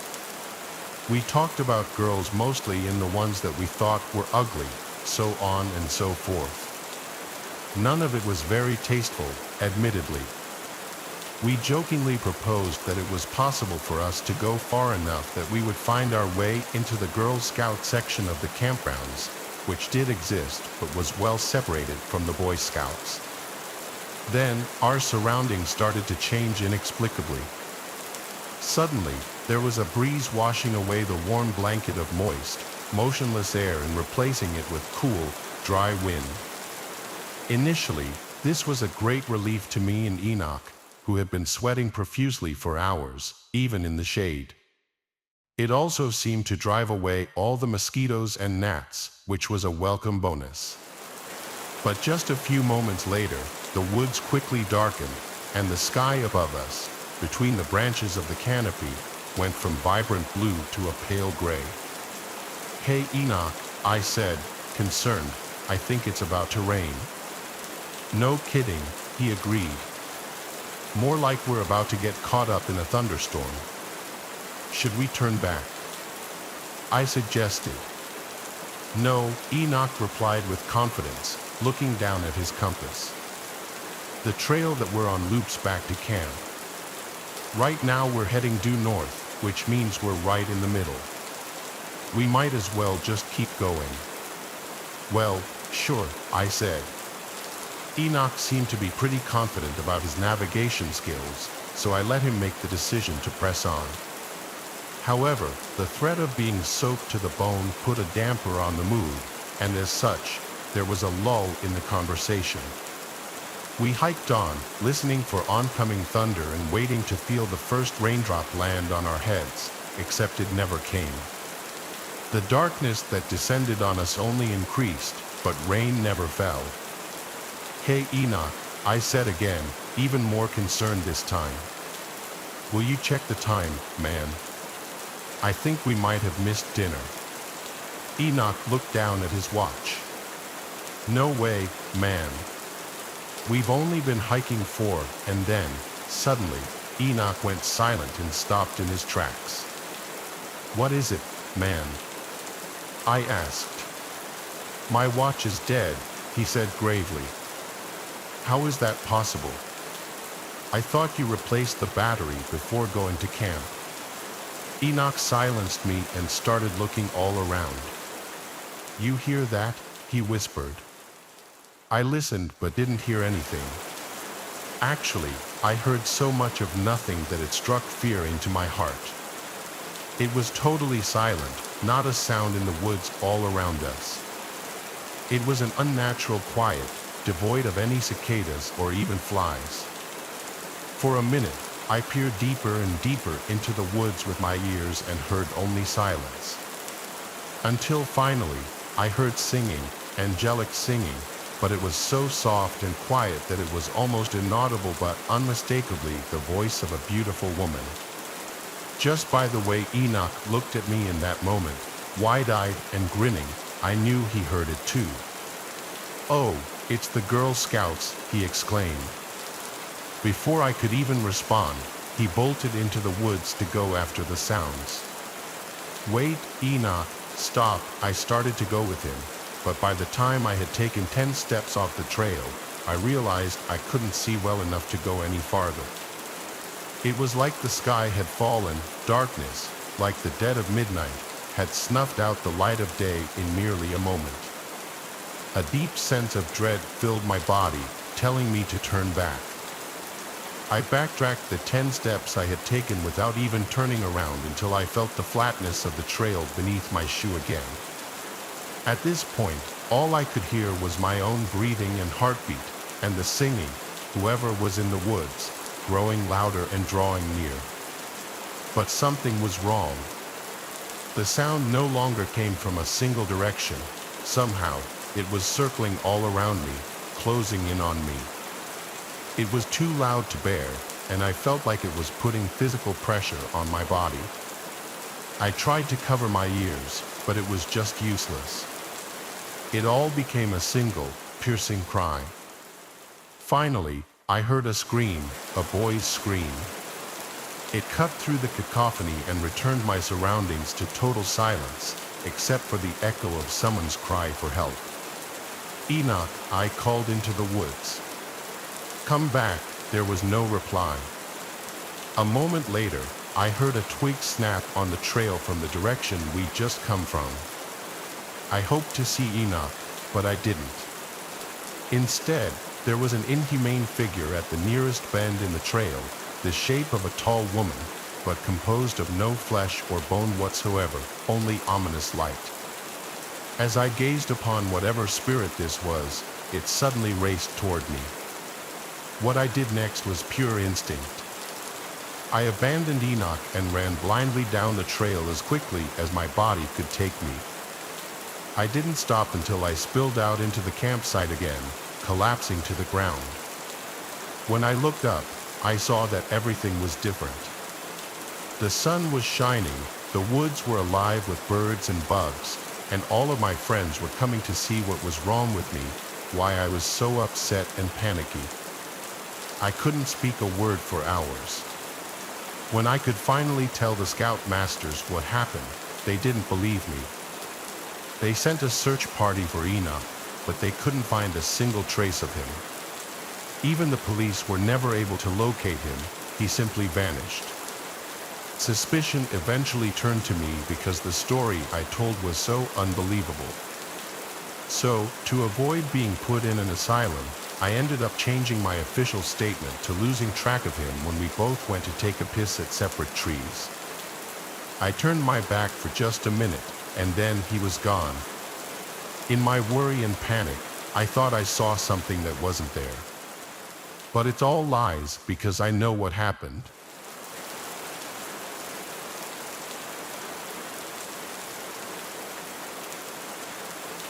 During the summer last year, I chose not to take any classes and got a job at a gas station right next to my college campus.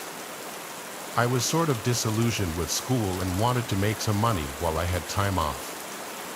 The gas station was one of the first places I tried applying to, and it turned out to be the last when they hired me on the spot. I thought it was a little weird, but I didn't question it.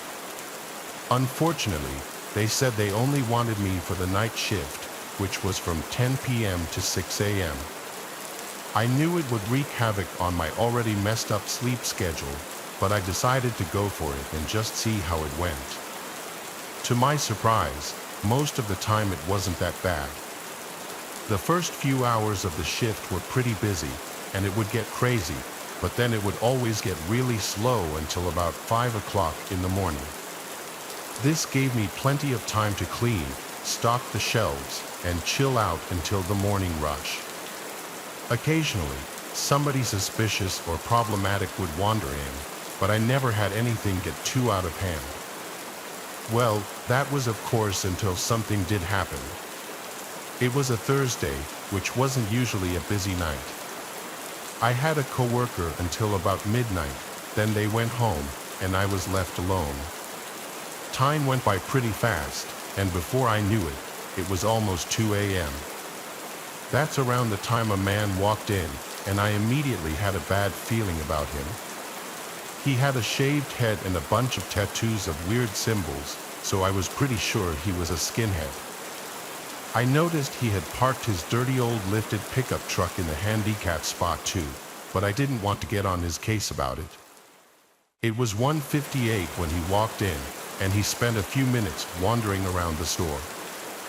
In the end, though, all he bought was a case of beer. However, by then it was 2:01. My county has a law that says alcohol can't be purchased between 2 a.m. and 6 a.m. I told the man that, as politely and apologetically as I could, that he couldn't buy the beer. He immediately became agitated and went off on a rant about how it was a free country and that it was a stupid law. I tried my best to reason with him, and I said that I was just trying to do my job. But this only made him start to criticize me like I was some kind of spineless pawn for my boss. That's when I asked him to leave if he was going to be that way. Then he suddenly changed his tone again, acting all chummy and saying it wasn't a big deal and that I should bend the rules for just a few minutes since it was before 2 o'clock when he walked in. He kind of made a good point, so I eventually caved just so he would get out.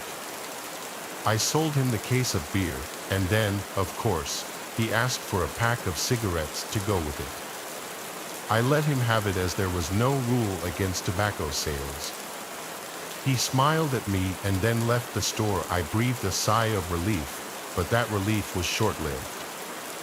I thought he would get in his truck and leave, but instead, he opened the tailgate and sat down on the truck bed. He cracked open a can of beer and started drinking it.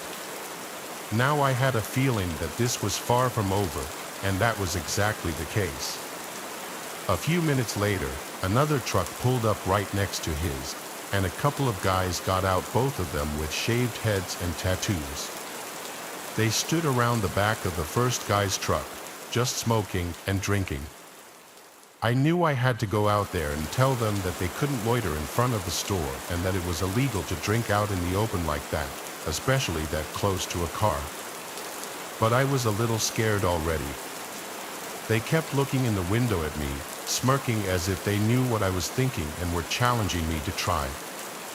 Before I could find the courage, another car, this time an SUV, pulled in next to the two of them, and two more guys got out and joined the others.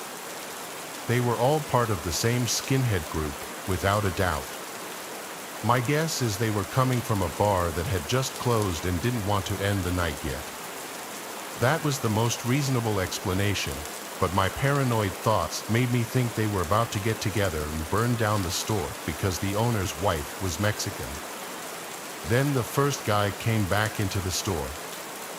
He was drunker than before and all smiles. But then he came back to the register with another case of beer. I was about to tell him he definitely couldn't buy it at that time, but before I could even open my mouth, he looked at me all smug and said he really wouldn't want to disappoint him and all of his friends. I took that as a pretty solid threat, so I let him do what he wanted.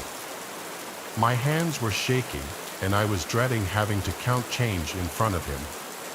But then he told me to keep the change, like he was giving me some kind of big tip. He walked back outside, and all the skinheads cheered at the fresh case of beer.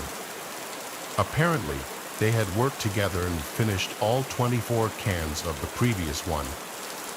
I then realized they had been tossing the empty cans all over the ground and kicking them around. It felt like I was completely stuck with these pricks, and I knew I would either get in trouble over it or get literally ganged up on and have any manner of horrible things done to me just for saying no to them.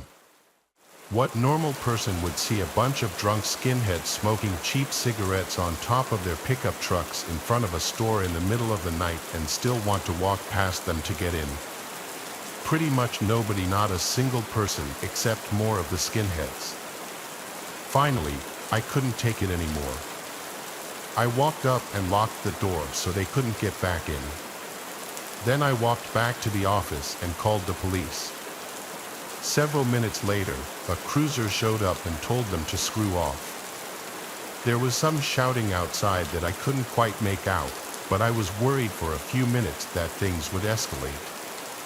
Thankfully, they left without causing too much of a scene, but I have no idea how close it got. The cop waited for them to leave before doing so himself. Right before he got on his way, I came out and asked him to stay a while I cleaned up their mess. The next day, I unfortunately had to quit that job. There was nothing more terrifying to me than the thought of being stuck behind that register if those guys ever decided to come back. Still, I kind of get worried that one of them will see me around town and recognize me. I don't know what those people are all capable of. All I know is my town is full of dudes like that, and they're always causing problems.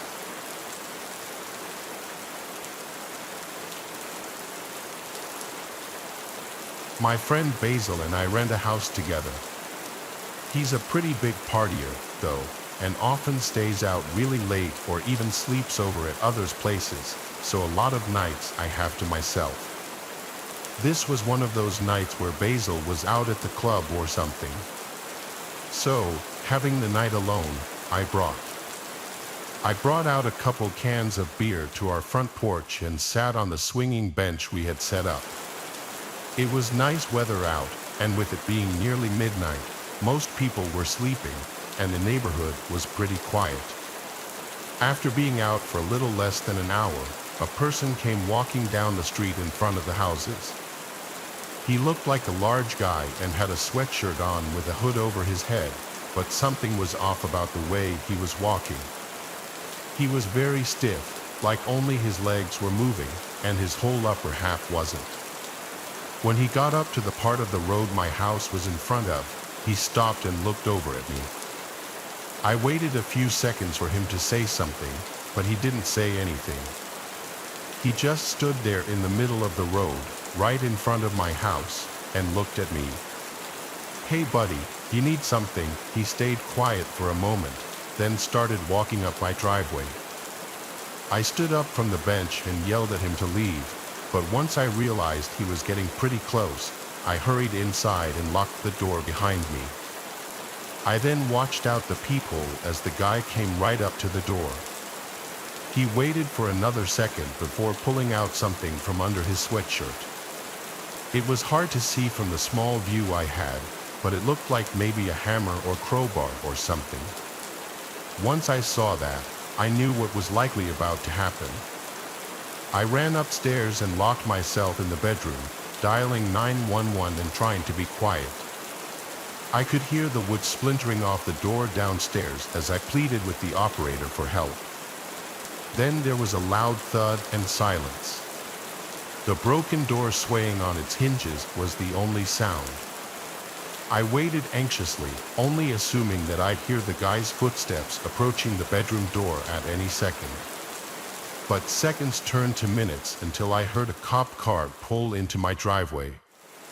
I thought about running down to the officers, but the operator suddenly told me through the phone to stay where I was and wait for the cops to get to me. So, I sat back down. 30 seconds later, I heard one of the officers walking up the stairs, followed by them shouting and firing off a taser. The guy had been standing right outside the bedroom door, as if he was just waiting for me to open it. He was arrested and apparently was very drunk, but I have no clue who he was or why he did what he did. As far as the officers have told me, the guy wouldn't even say why he was walking down the road or what he was even doing there. All I know is if I had opened that door, it would have been the last thing I ever did.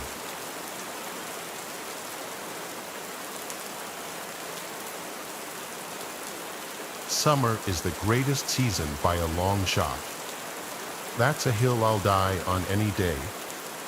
My love for the summer doesn't revolve around partying or drinking, as you may expect, but nature, warmer weather, and the outdoors are inseparable in my opinion. And I guarantee you that when the heat rolls through, I spend more hours outside than inside. It was a warm night in mid-June a few summers ago when this happened. I was 16 or 17 at the time. For context, there's a massive nature preserve near my house. When I say massive, I mean it. It's close to 1,000 acres in size. To this day, there are still parts of it that I'm positive I haven't explored. 2 of my friends and I agreed to spend a night camping in those woods. Technically, camping there was strictly forbidden and borderline illegal, but we figured that there was no chance someone would catch us in this dense forest. We just had to trek as deeply as possible. Zane was the camping fanatic of the group. I'm telling you, this kid loved cosplaying as a Boy Scout and probably knew close to 100 different knots. Our other friend Clement always supplied the drinks. If we were sober, he was unhappy.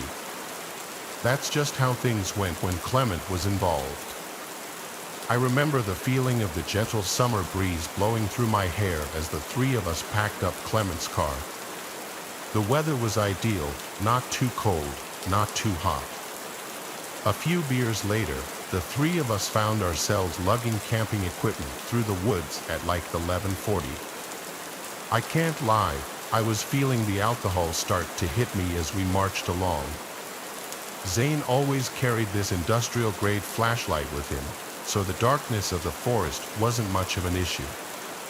As much as I enjoyed the outdoors, though, traversing through thick woods at this hour was a bit creepy, even with Zane's flashlight on hand. After close to half an hour of straight walking, the three of us found ourselves in a small flat clearing that was an ideal spot to set up camp. We pitched our tent as per Zane's instruction and set our chairs up. The fire was the next step. Zane once again took the lead on this, and after a few more minutes, we had a pretty decent fire going. Clement reached into his bag and tossed me another drink. He then grabbed his JBL speaker and started playing some music. The vibe was perfect, and we must have been talking and drinking for a good 2 hours. We were all pretty drunk at that point, and I could tell the other guys were just about ready to pack it up for the night. Clement turned the music down and started collecting discarded beer cans. Just then, a deafening whistle pierced the silence. I nearly jumped out of my seat, going from drunken haze to high alert in a matter of seconds. I don't know how to describe it. The whistle was abnormally loud, but still sounded distant. Clement quickly shut the speaker off, and the three of us sat in silence as we exchanged concerned looks. I could feel my heartbeat pounding through my chest. We sat there frozen in place for what seemed like forever, listening intently to our surroundings, but there was nothing. It almost seemed quieter now than it had when we first got there, like eerily quiet. Not even the normal wood sounds you come to anticipate. I used that time to replay my memory of the whistle back in my head. It definitely wasn't an animal's noise. The best way I can describe it is a standard whistle you would hear at a ballpark. Zane finally broke the silence, quietly urging us to pack up and leave. Clement and I disagreed with that plan, though. We might risk encountering whoever made the noise, which I was beyond terrified of. It was past 3 a.m. at this point, and an encounter this late would only mean trouble. Zane hypothesized that whoever made that noise was probably aware of our presence, which was a chilling thought. I didn't know what to do. On one hand, staying put violated every survival instinct I had. Packing up and leaving at this hour didn't seem like a much better option either, though. We finally agreed to wait it out. I went to put the fire out, but Zane cautioned me against it, saying that a fire would repel any dangerous animals. Only then did the true gravity of the situation smack me in the face. We were literally miles away from any civilization. It was 3 a.m., and there was an unknown entity somewhere in the darkness.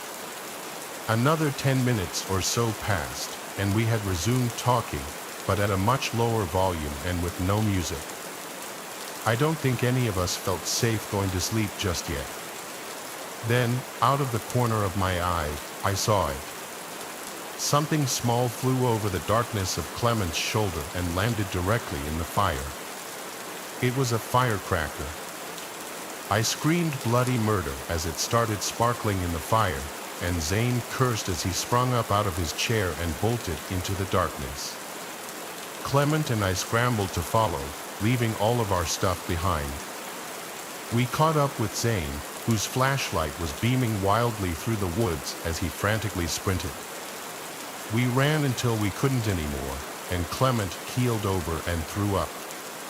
Zane shut the light off, and the three of us stood there panting, trying to figure out if we were being followed. To my surprise, it didn't seem like anyone followed us. I don't think I've ever been so afraid. Why in the world would someone have done that? We needed to figure out what to do. Clement wanted to just find our way out of the woods and never come back, but Zane was reluctant to leave all of his camping gear behind. Plus, he reminded us the fire was still active. I was dumbfounded. How could he be concerned with forest fires after what had just happened? Eventually, I agreed with Zane that we should at least check on the site. After all, no one had actually chased us, so there was a slight possibility that whoever threw that firecracker was just playing a cruel prank. Zane was a navigational expert and was actually able to retrace our footsteps. I could make out the glow of the fire as we quietly approached. Before I could get any closer, though, Clement put a hand in front of me and pointed with a horrified look on his face. I strained my eyes to make out the sight in the distance. What I saw is probably the most terrifying thing I'd ever laid eyes on. There were 3 people sitting motionlessly in our chairs like statues. The one whose face I could see looked lifeless, and his mouth was open. I was afraid to move. What were they even doing?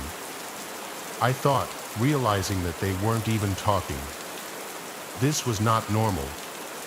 The 3 of us watched for a little while longer before deciding to back off. We turned to leave, but Clement's foot clipped a rock, causing him to curse in frustration. Within seconds, the glow from the fire abruptly went dark, as if it had been covered with a cloak. It was freakishly fast. We didn't stick around another second. We again sprinted away from the site, but this time we could hear footsteps crashing behind us. We didn't stop this time. We bolted out of the woods and ran all the way to Clement's car. By some miracle, we weren't followed out of the woods. None of us spoke on the drive back, each of us lost in our thoughts. The next day, Zane insisted we return to the site in the daylight to collect his belongings.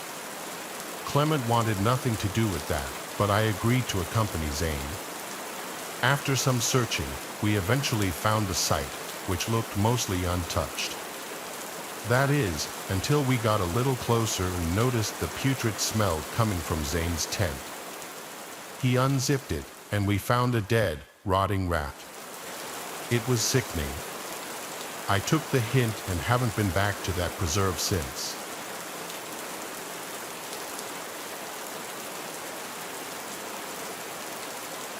Up until about a year ago, I worked at a grocery chain. I was, and still am, a working college student. My availability was only 6 p.m. to closing, which in this case was midnight. It wasn't my favorite job. I dealt with a lot of annoying customers and coworkers, one of whom once broke into my locker and put a used tampon in the pocket of my apron, but that's a whole different story.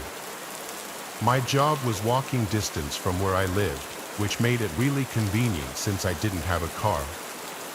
One Friday night, I was closing as usual with my supervisor, and we were running later than we usually did. My supervisor and I finally got the remaining customers out of the store, clocked out, and left. I left before my supervisor and began walking home. After a long, frustrating day of annoying customers, it felt great to just walk through the fresh winter air. I spent a few minutes shuffling through my phone's playlist to find a song to walk home to. I had made my way down the main road, careful not to slip on any of the ice.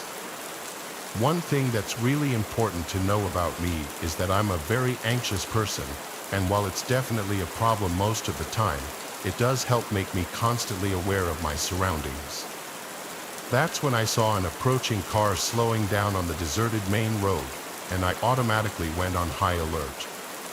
It was a black car that came to a slow stop against the sidewalk I was on, about 10 feet behind me. I immediately clutched my phone in my hand and brought it out of my pocket. If there wasn't any ice covering the sidewalk and my feet didn't hurt, I probably would have run. Instead, I opted to try and pretend that I wasn't afraid, which I don't think worked because I picked up my pace after the car stopped. It was then that I heard a man's voice call out to me, "Hey, it's cold out here." "You want a ride?" the man said. I kept walking away from him up the street, pretending I didn't hear him and just hoping he would go away. It didn't work. A few moments later, I heard the car tires crushing the ice on the road and then turned around to see what he was doing. He was now driving with the car in reverse. When he caught up to me, he had rolled down the passenger seat window some more. He was a black man, maybe in his mid to late 30s. He looked at me and I stopped, prompting him to stop his car as well. "Hey, let me give you a ride," he said through the car window. I didn't know what to say. I wanted to be polite because even though I was scared, I tried to be rational. All he did was offer a girl a ride home who was walking in the cold at night. Also, with the possibility of him being a kidnapper or a rapist, it was really best not to piss him off on the empty street. "No thank you," I said politely but firmly that I hesitated for a second. I was trying to figure out what to say that would get him to leave me alone away which street I lived on. "I'm okay," I insisted. "Thanks, though." As I finished thanking him, I started walking again, now putting both headphones in with the song paused. It was more of a way to signal that I was done talking to him. He didn't say anything, but I knew that he was watching me walk away. I felt relieved when I got a few more feet away from his car and heard the sound of his tires driving away. Unfortunately, the situation was only getting worse. As I started walking past the entrance of a car dealership, I saw the same car making a U-turn in the middle of the street out of the corner of my eye. When I turned slightly, he pulled up to the sidewalk yet again, this time a few feet in front of me. The man then opened the driver's seat door and got out of the car. It was at that point I was actually afraid I wouldn't make it home that night. He looked at me with this weird expression on his face. He had this really focused look while trying to look casual. It's really hard to describe. He started walking up to me. This kind of situation had never happened to me before, but I always thought of dangerous hypothetical situations in my head. I guess thinking about those situations prepared me to an extent because before I even realized it, my phone was already against my ear like I was on the phone with someone, even though I wasn't. When he came closer to me, he saw my phone in my hand and must have realized someone could know where I am right now, or I could be calling 911. That's the only explanation I can think of because when he looked at my phone, his demeanor totally changed. He stopped in his tracks with a worried look on his face and then asked me, "Oh, are you on the phone with someone right now?" I replied, looking at him with my phone still against my face and my other hand casually in my pocket. Without saying anything else, the man immediately turned around, got back in his car, and then started to drive up the street. I walked slowly at first, letting some distance grow between us, but as soon as I felt safer, I walked up the street as fast as I could without slipping. I frantically tried to call my dad, who I thought was home at the time. He didn't pick up. I then tried to call my sister and my fiancée. I didn't feel like I was in danger anymore, but my adrenaline was through the roof and I wanted to hear from someone who would make me feel better. I gave up calling after I couldn't get in touch with anyone and just kept walking. I was finally getting ready to turn onto another street when I passed an empty parking lot and saw the same man leaning against his car looking over at me. "Hey," was all he said in a flat tone when I walked by. At this point, I was completely freaked out. I didn't have my phone out anymore, so I couldn't pretend I was talking to someone again, and I was also significantly closer to my house. If he decided to get into his car and follow me, there wasn't any detour I could take to try and lose him. I was now on the verge of tears, and that's when I decided to call 911. I called 911 and told them the situation. The officer on the other line stayed on the phone with me until I got into my house. After that, An officer came to my house and asked me a bunch of questions about the man. He also asked me about his car and where I last saw him. All of the details were either too vague or I didn't remember. He said that he would at least patrol the area for him. I'm not really sure if he actually did or not, but it made me feel better at the time. From that point, I needed a ride to and from work every shift until I got my schedule changed to day shifts. Just a few weeks later, the college semester ended and I was planning on skipping a semester anyway. That experience only reinforced my decision. The more I think about that situation, the more I realize how lucky I was. I was in the perfect position to be taken, but I actually used some quick thinking that really de-escalated the situation. I moved in with my fiancée, and now I have a pocket knife and pepper spray for whenever I walk home at night from my new job. It's something to remember. If you haven't called 911, if you don't have anything to defend yourself against someone, either let someone know where you are or pretend that they know where you are. It can potentially save your life.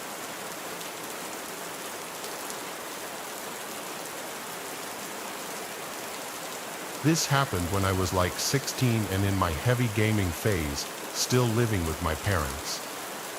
I played a lot of League of Legends in my room on my computer in those days, especially in the summertime when it's so unbearably hot outside and I preferred to stay inside in the air conditioning.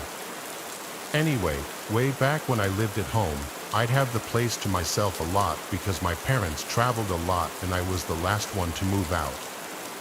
If I recall correctly, this was on a Friday night or a night that school was out the next day because I was staying up late. After I got home from school, I submitted a paper that was due that night to get it over with. Then, I had to do some shopping afterward on my mom's orders since they'd be gone for a while. It was how I earned my keep in the house, according to my dad. They left cash for me to use. I always had to show them the receipt though so that I wouldn't just pocket any of the money. My mom gave me a shopping list, so I went to Whole Foods in my old Camry, my first car. Shopping took about an hour. While in the grocery store, this guy in line behind me started talking to me, and I don't know why. He made a comment about one of the things I was buying and just wouldn't stop, even as I was bagging my groceries. He kept talking to me, which I found weird. He wasn't paying attention to anyone else. I was still nice though. When it was time to leave, I said, "Have a good one," and left. I went out to my car in the parking lot, packed the trunk, then headed home. It was a scorching hot day as we were in early June. I wasn't looking to go out and do anything outside.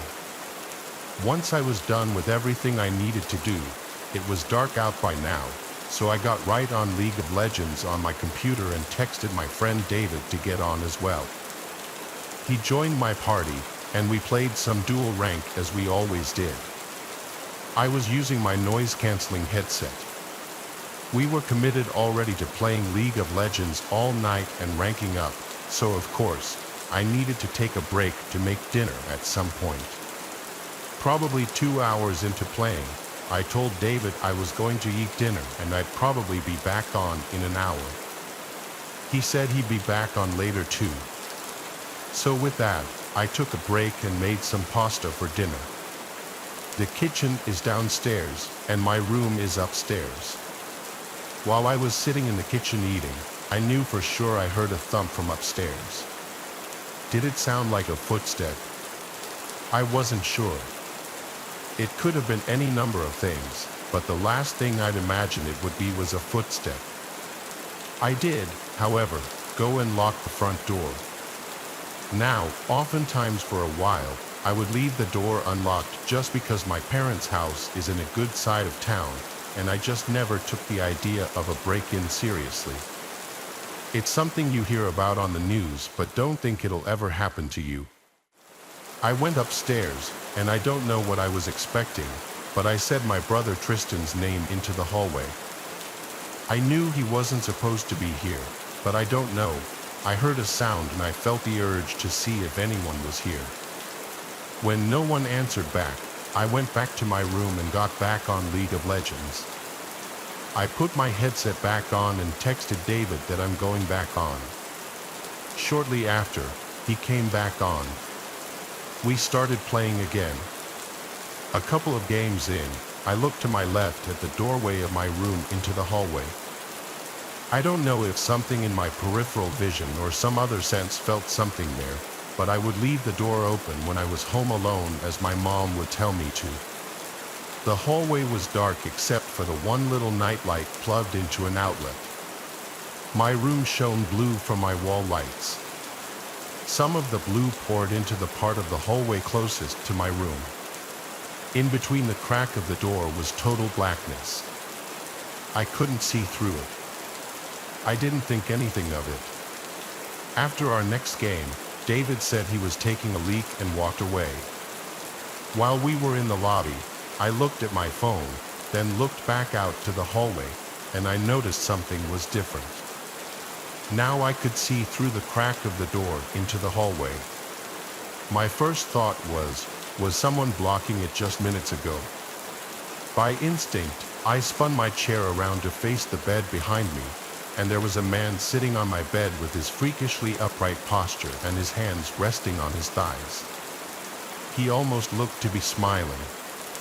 I was so alarmed I jumped out of my seat onto the desk and crawled onto the desk, causing my monitor and basically everything else to fall off of it. I screamed, "What do you want?"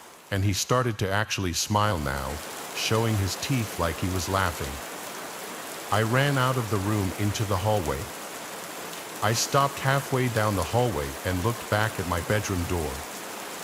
I heard the springs of my bed lifting, and then the guy slowly walked into the doorway and stopped. He stood there. I once again yelled, "What do you want?" He then spoke in a stuttered, slow voice, asking if he could play too. I asked, "How did you get in here?" He stepped a few steps forward and pointed down the stairs. I assumed he was implying he entered through the front door. I was at a loss for what to do, so I ran down the stairs to the landline phone, as my cell phone was still in my room. I grabbed the phone and a kitchen knife and screamed, "You need to leave. I'm calling 911. I heard footsteps walking down the steps, and the last time I saw the guy was when he walked past the kitchen, looked at me, and then I heard him walking out the front door. I ran to slam it shut and lock it. For the first time ever, I was ashamed of myself for leaving the door completely unlocked. I held the phone for a few minutes, deciding whether to tell my parents. Ultimately, I did. My mom was concerned at first, then grew livid, so much so to the point that she put my dad on the phone. He told me to go through the house and make sure nothing was taken. I went through every room, and honestly, everything seemed in place. I said the man seemed like something was off about him. The man didn't seem overtly hostile, but something was wrong with him, and I don't know what his intention was. The image of him sitting on my bed and the realization that he was watching me through the crack in the door was haunting enough.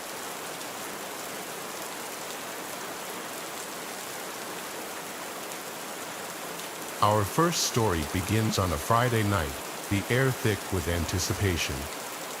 A young man named Jack, an avid gamer, scoured online marketplaces for a deal on a used console, eager to dive into the latest releases. He stumbled upon an offer that seemed too good to be true, a current-gen console, practically brand new, being sold at a fraction of the retail price. The seller, only identified as KL, was vague in his responses, claiming he simply needed to get rid of it. Despite a prickle of unease, Jack dismissed his better judgment and arranged to meet KL at a dimly lit gas station later that evening. The seller, a gaunt man with nervous eyes, arrived in a beat-up car, the console hastily wrapped in a garbage bag. He practically shoved it into Jack's hands, eager to be rid of the device. Jack, his excitement overriding his apprehension, paid the man and hurried home, eager to boot up his new purchase.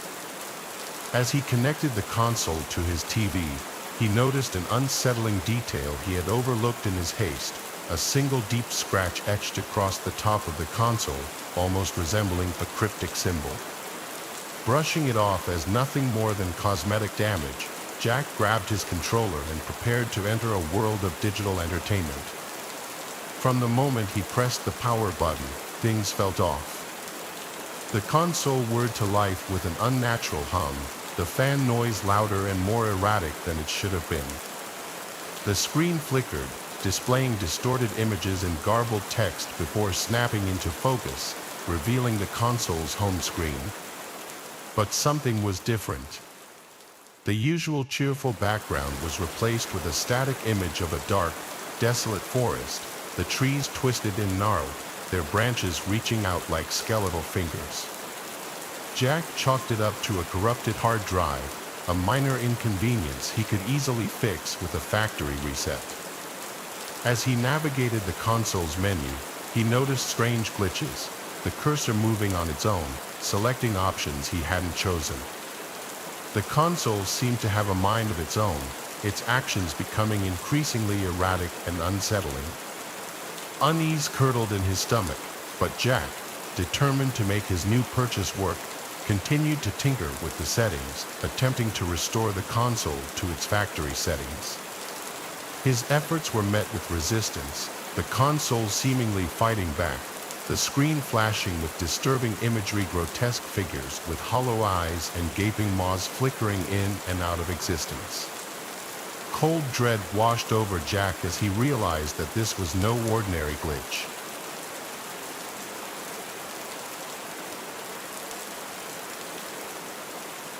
Nowadays, I don't camp nearly as much as I used to.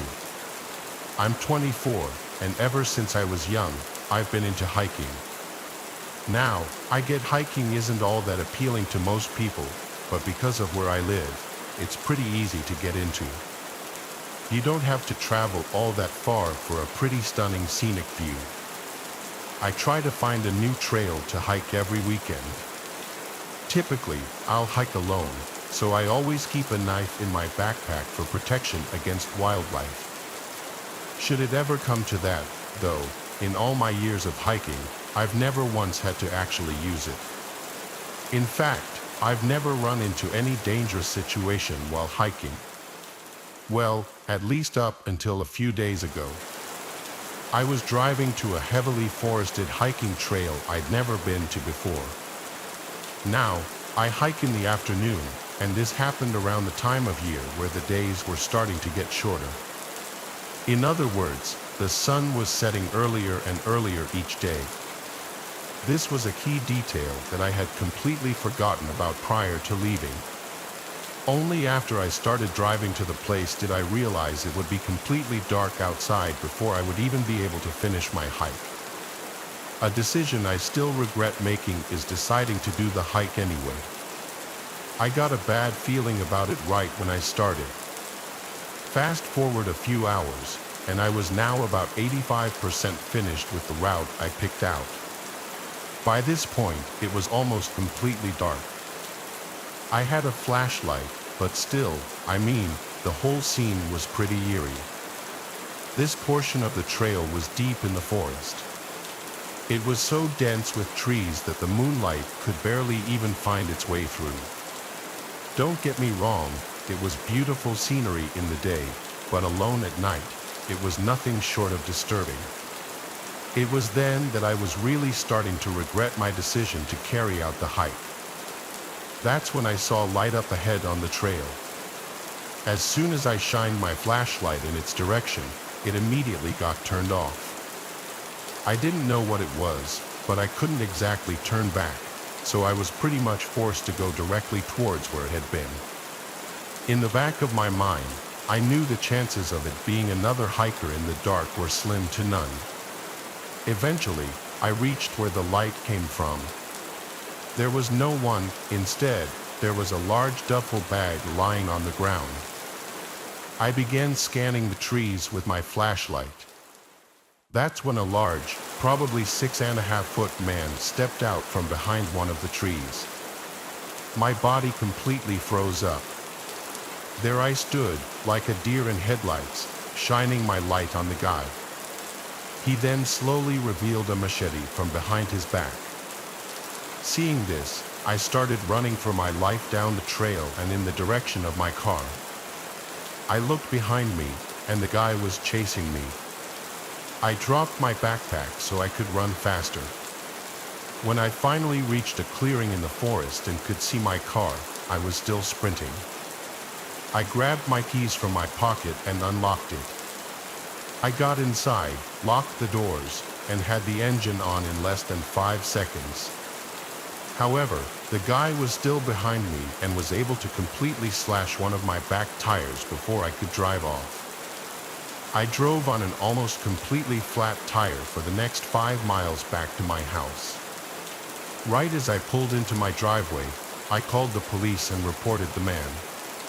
Although I have no idea if he was found, quite frankly, I have no idea if the police even searched for him. A part of me wants to go back to retrieve my backpack, which contains hundreds of dollars in equipment, but there's no way I can bring myself to do it. Plus, there's no guarantee it's still even there. For all I know, the guy went back and took it. I still don't know what I stumbled upon that night. This was by far the scariest experience I've ever had and the closest I've ever felt to death.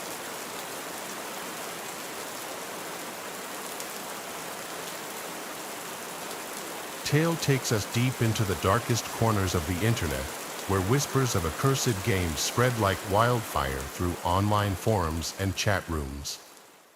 They called it the Grimoire, a text-based role-playing game shrouded in mystery and whispered rumors of misfortune and despair. Legend had it that the game was the creation of a reclusive programmer, a digital recluse who had poured his darkest fears and obsessions into its code. But something went wrong. The game, once intended as harmless entertainment, became corrupted, twisted by an unknown force, its code taking on a life of its own. Rumors spread like wildfire through the online gaming community, tales of players experiencing strange phenomena, their real lives mirroring the events of the game with chilling accuracy.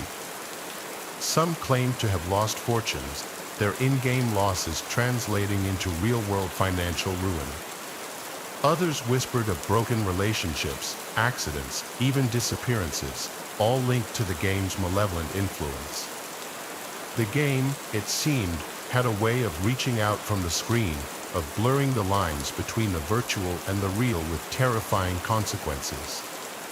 Despite the chilling tales, curiosity got the better of many, drawn to the game's mystique like moths to a flame. Among them were 2 friends, Mark and Lucas, avid gamers with a penchant for the strange and unusual. They stumbled upon the Grimoire on a hidden forum, its download link buried beneath layers of cryptic messages and warnings. Intrigued and perhaps a little foolish, they decided to download the game, eager to experience its mysteries firsthand. As they installed the game, a sense of unease settled over them, the computer screen flickering erratically, the room growing noticeably colder. Ignoring the warning signs, they launched the game, its opening screen a jumble of distorted text and disturbing imagery that seemed to writhe and pulsate before their eyes. A single line of text appeared on the screen, its message chilling in its simplicity: "Welcome to the Grimoire. You have been warned." Undeterred, Mark and Lucas created their characters, their avatars appearing on the screen as pixelated representations of themselves, their features strangely distorted, their eyes glowing with an unnatural light. The game world was a dark and unforgiving place, a labyrinth of shadowy forests and crumbling ruins populated by grotesque creatures and malevolent entities. As they progressed through the game, they couldn't shake the feeling that they were being watched, their every move scrutinized by an unseen presence. Strange things began to happen.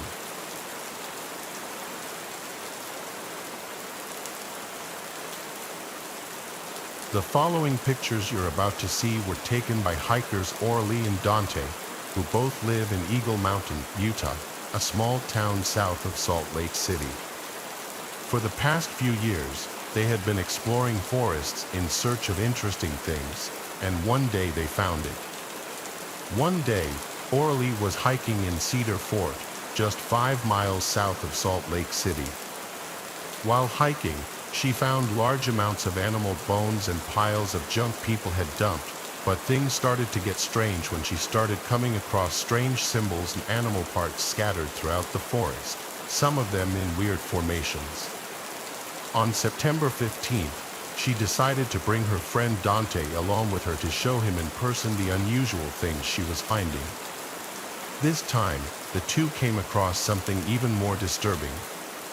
On the trail, there was a severed deer head and a pentagram surrounded by deer legs, which were not there the first time Orly walked the trail. The sun was going down, and after getting their pictures, they agreed it was time to head back to the car. But the more they walked, they realized they didn't recognize the path they were on. So, the two started looking around for anything that could refresh their memory of where they were. But as it got dark out, the two accepted that they were lost. With nothing but their phone flashlights to navigate, they started getting the feeling they were being watched.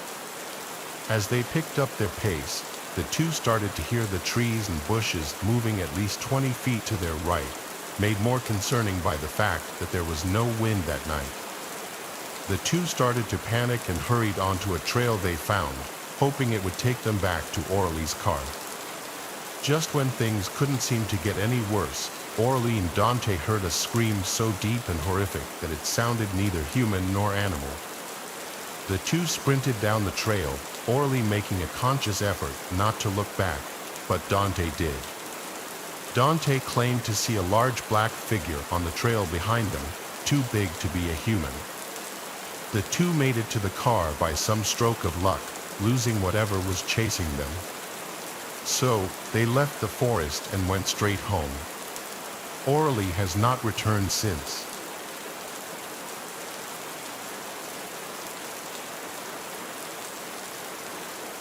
My younger brother and I have childhood friends that go to the beach with our moms for Memorial Day weekend every year.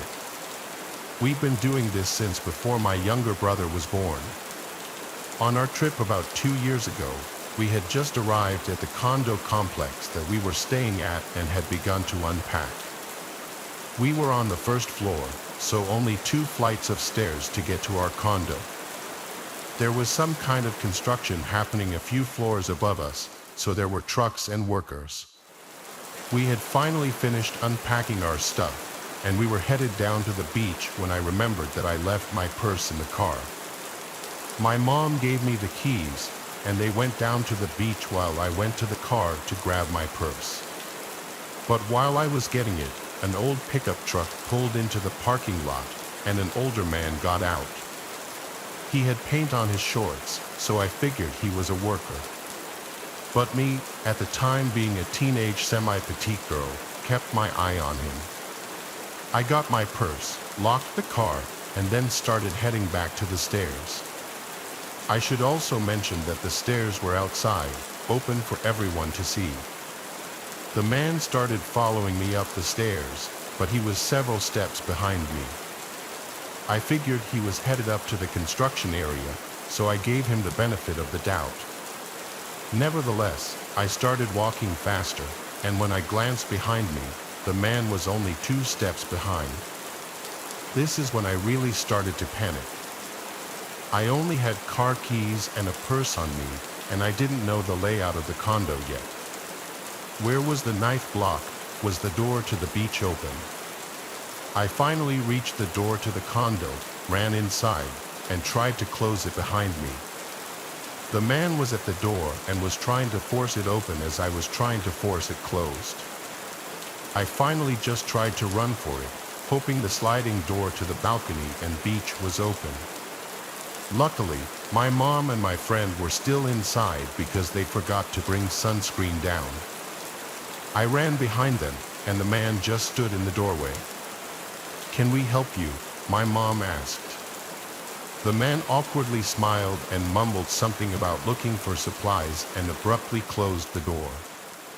After I calmed down, we went back to the parking lot, and his car was gone. I'm confident that the man thought I was going to be alone in that condo with him, and I don't like to think about what could have happened if my mom and friend weren't there.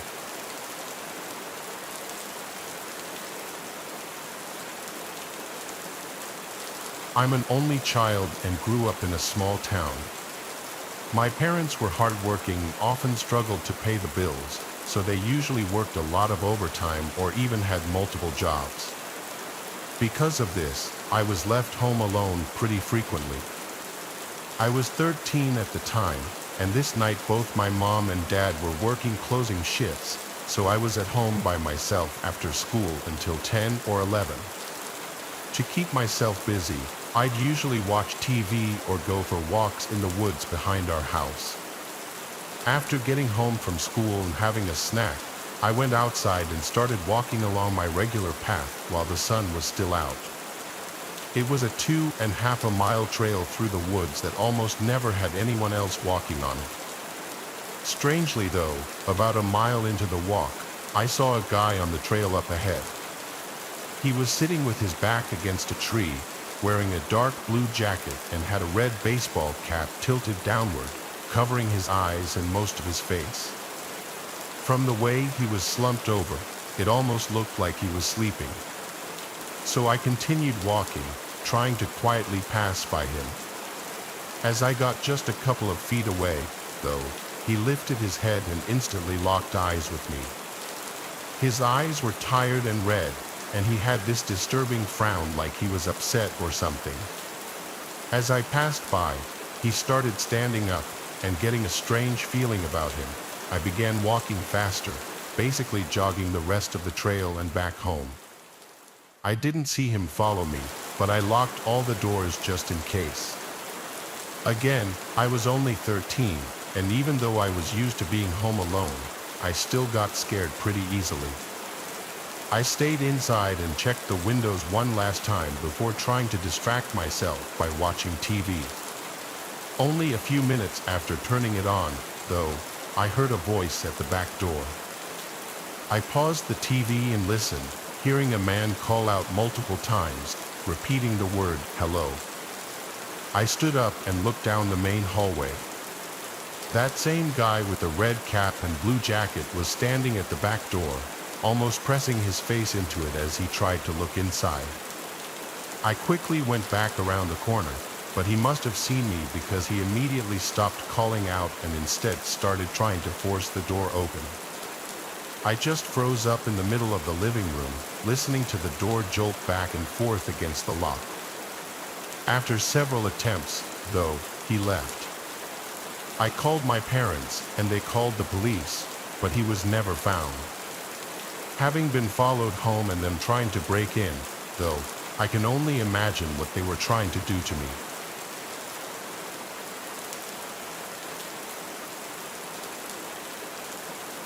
It all started on a rainy night.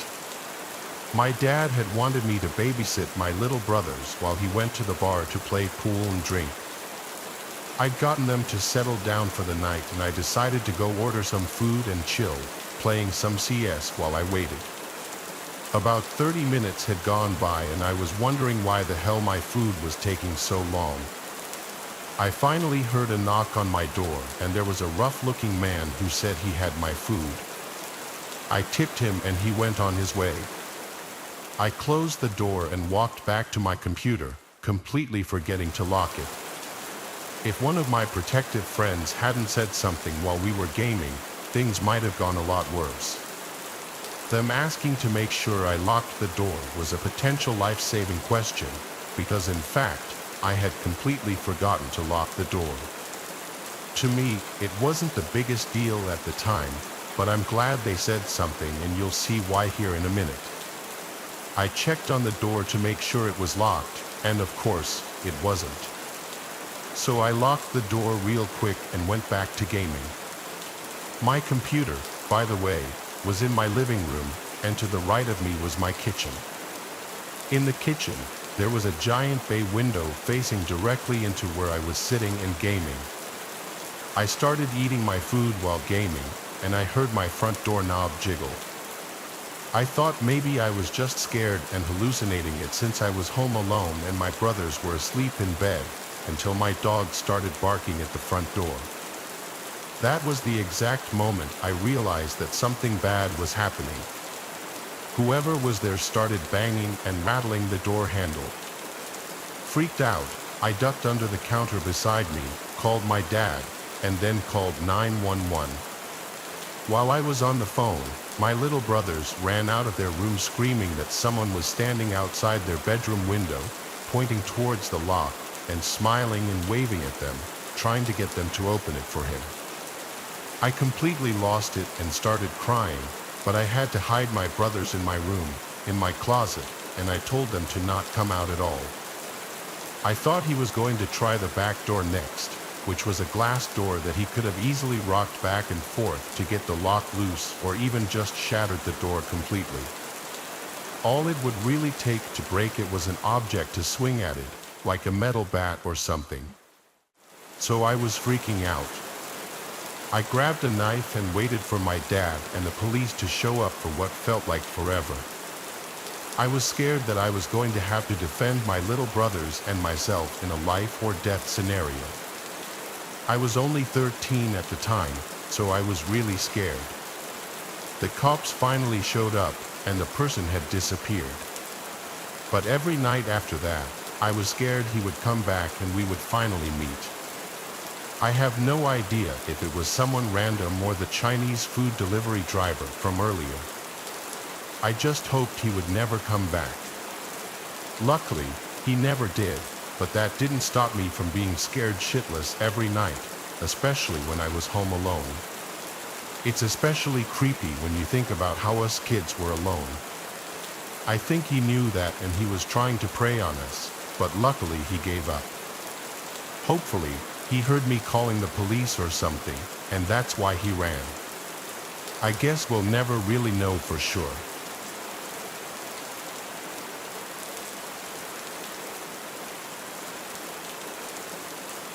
When I was in middle school, I was desperate for friends.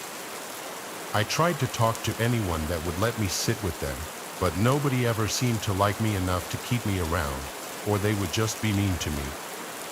That's why, when the two prettiest, most popular girls in school, Azure and Alita, invited me to a sleepover with them, I was thrilled.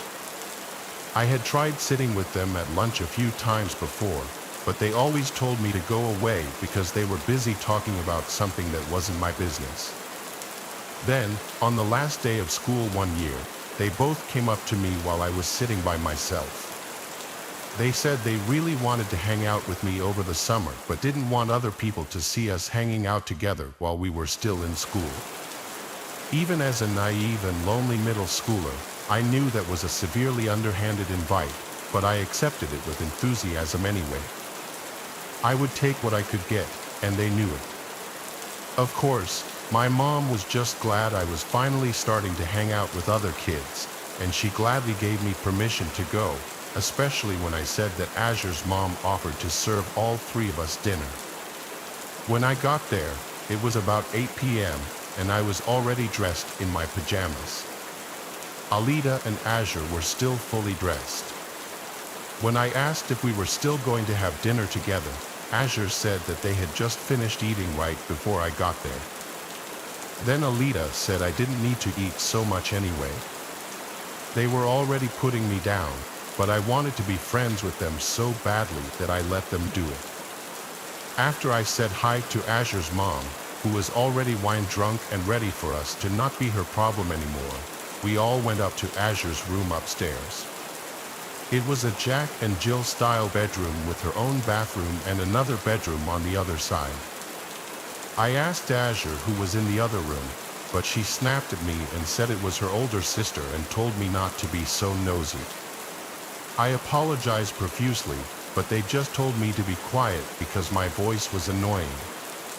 Azure had a bunch of awesome stuff in her room, from Taylor Swift posters to expensive makeup and giant stuffed animals, things that my mom couldn't afford to get me.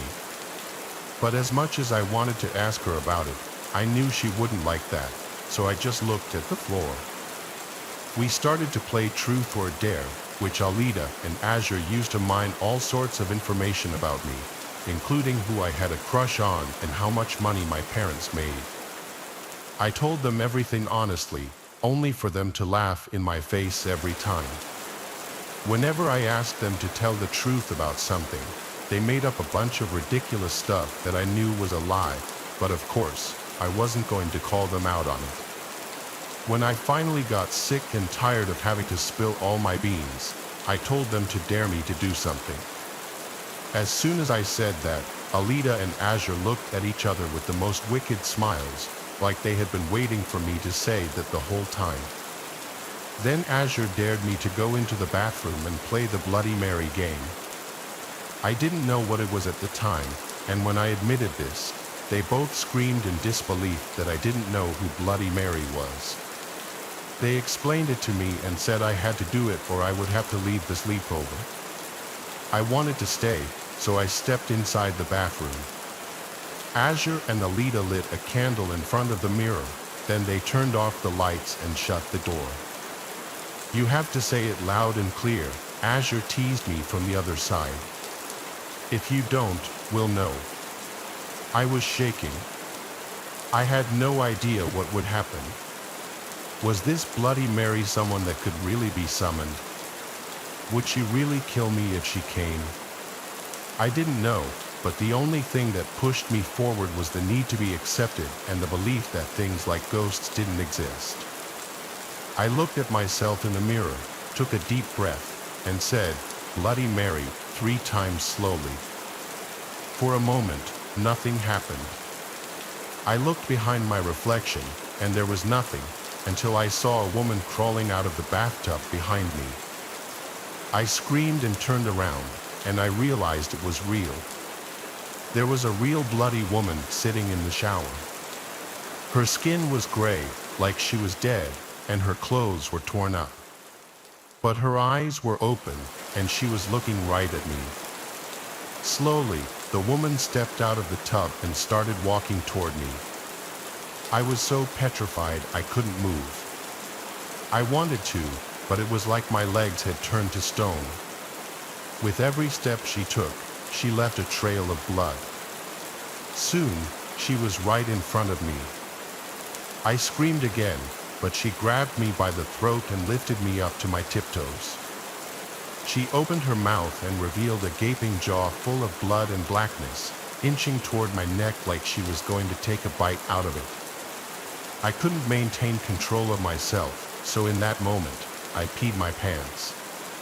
But then, at the last second, the door swung open and the lights turned on. "What's going on in here?" Azure asked. "Why are you screaming?" I could barely get a word out through my stuttering teeth, but I managed what I could.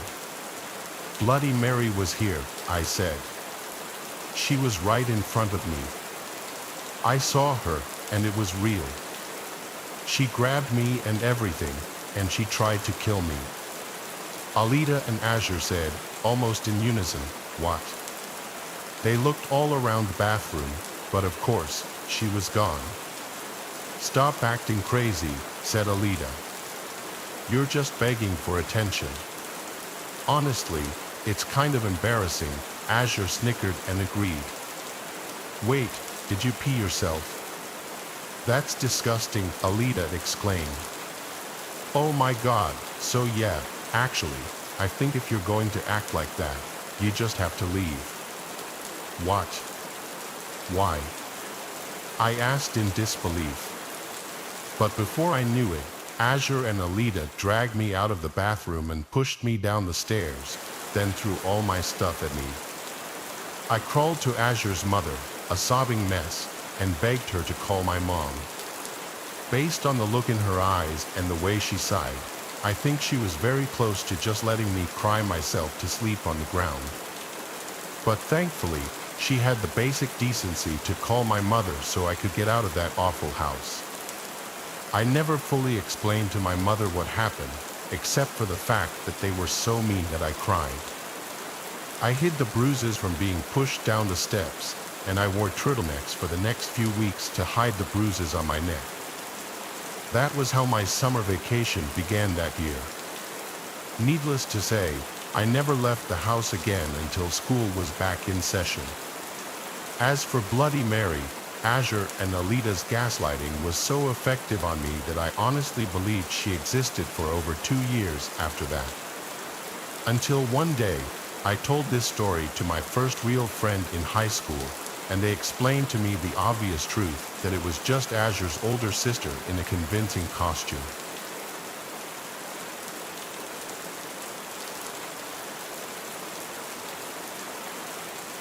Years ago, I worked as a barista at a locally owned coffee shop that doubles as a popular venue for local artists and musicians to host all sorts of small-time gigs.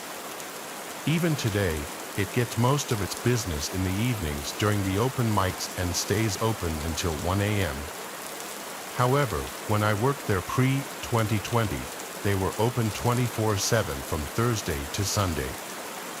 For the most part, everyone that worked there hated the graveyard shift. It was easy hours, but the tips were abysmal as barely anyone came in. As far as I was concerned, however, I didn't mind the lower pay. What I hated was being alone and running the only place that was still open for miles. The shop was in a good part of town, if not a little close to a bad part, but the fact of the matter is that there's really no such thing as a good side of town during these overnight hours, if we're being completely honest. I was advised to never keep more than $50 in the drawer during the graveyard shift for a reason. I was always afraid that somebody would drag me into the back of the store, so every time I was scheduled for the overnight shift, I asked one of my male friends to come hang out with me. The one guy who would help me more than anyone else was named Bob. It usually turned out to be a good time. I made some money, I slipped him some beers under the table, and of course, I felt much more comfortable not being a woman on her own. Bob would work on his laptop while I was busy, and we would talk when things were slow. We had been friends for a while, but we became close after spending a lot of time together. It was always platonic, though. Bob was also friends with many of my coworkers, and lots of us joked that Bob knew so much about the coffee shop that he might as well work there himself. But he always laughed it off and said his career in photography was more important, which we always gave him a hard time for. I didn't really think there would ever be any bad blood between us, and if there was, I was sure it would be because we slipped up and had an awkward one-night stand. But then came a slow Saturday night in the summer of 2019. I was working the last overnight shift of the weekend. I had worked the last 2 nights in a row without Bob because he had bailed on me to go to a wedding for one of his family members. I managed to get another friend of mine to fill in for him for Thursday and Friday, but on Saturday night, they were too tired and never showed up. I was anxious about being alone in the shop, but I knew I could manage. Thankfully, it was surprisingly slow that night for some reason, and by 3 a.m., I had only made $10 in tips. But I was glad I didn't have to deal with any crazy people. Unfortunately, that's when things took a dark turn. The shop was completely empty except for me. I was putting a batch of coffee into the roaster when, out of the corner of my eye, I saw a figure walk past the front window. I glanced over, but there was nobody there. I waited for someone to come around to the back door, which customers could also use, but a full minute had passed now, and nobody came. I stuck around by the register for a few more minutes, but after nobody showed up for a while, I decided it was time to mop the floors. I went into the back to fill up the mop bucket, and of course, as soon as I turned the faucet on, I heard somebody come in through the front door. I shouted that I would be with him in just a minute, then finished filling up the bucket and rolled it out behind the counter. When I got there, whoever came in had disappeared.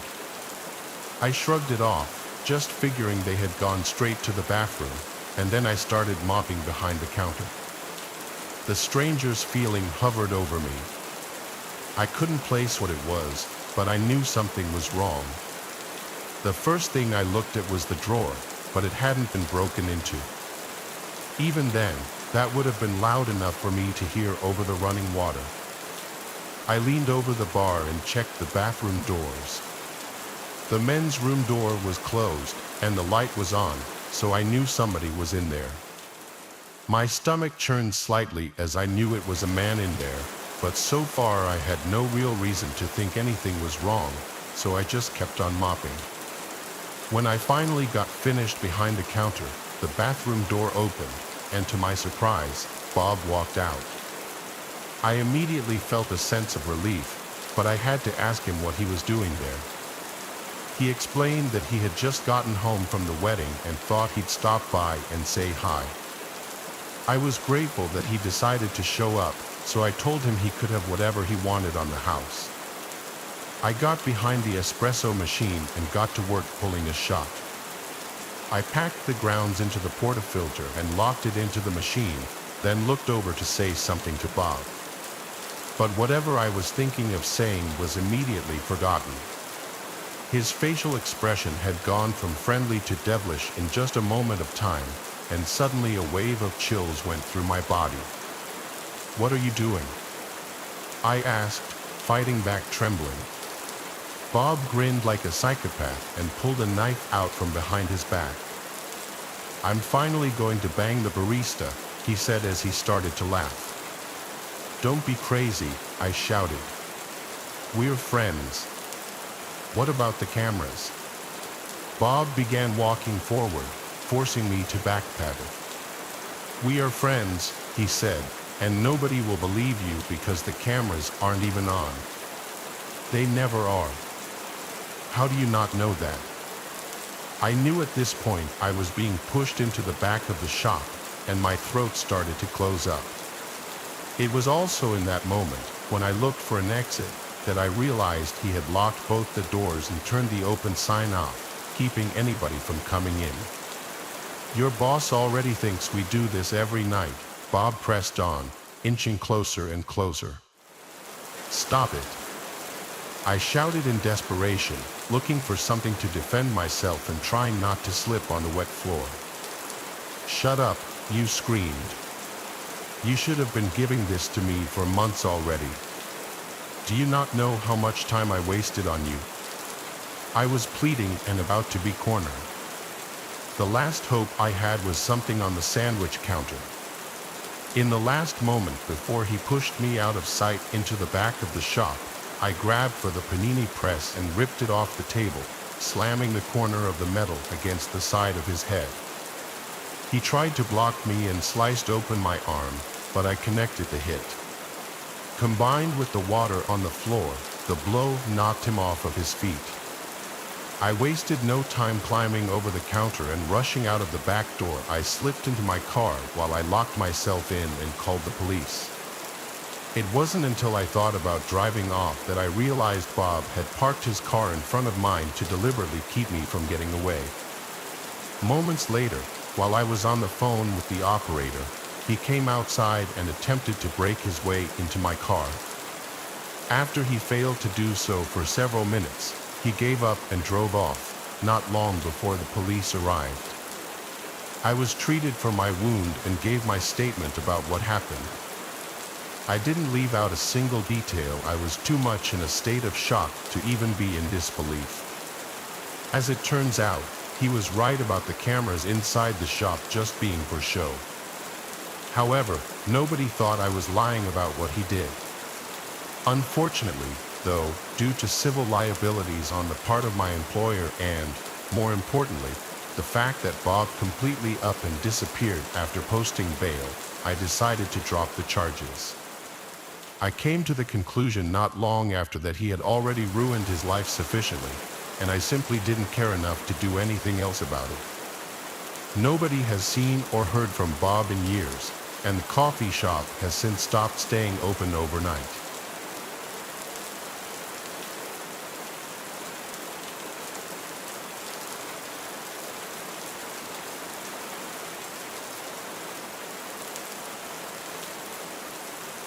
We started in New Jersey, where we're from, and made our way west. It was a great time. We saw stuff that we always talked about seeing.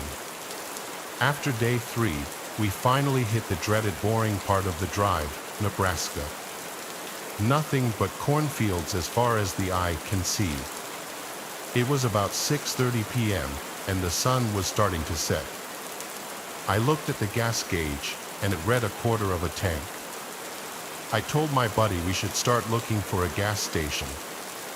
He checked the GPS, and nothing for at least 100 miles showed up. I started to get nervous because the last thing we need is to run out of gas in the middle of Nebraska with literally nothing around at night. That's how horror movies start. Finally, as we crested a small hill, my fears, at least for the time being, were put to rest. Down the road, maybe half a mile, we saw a blue sign that said, "Gas next exit." Little did I know that the next exit was another 30 miles away.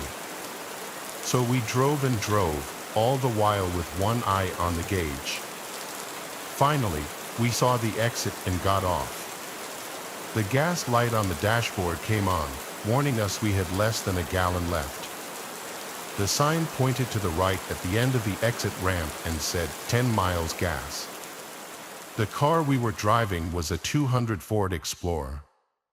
Being an old SUV, I knew it barely got 14 miles to the gallon on a good day. I shared a look with my friend. We both shrugged. I made the turn, and we continued on.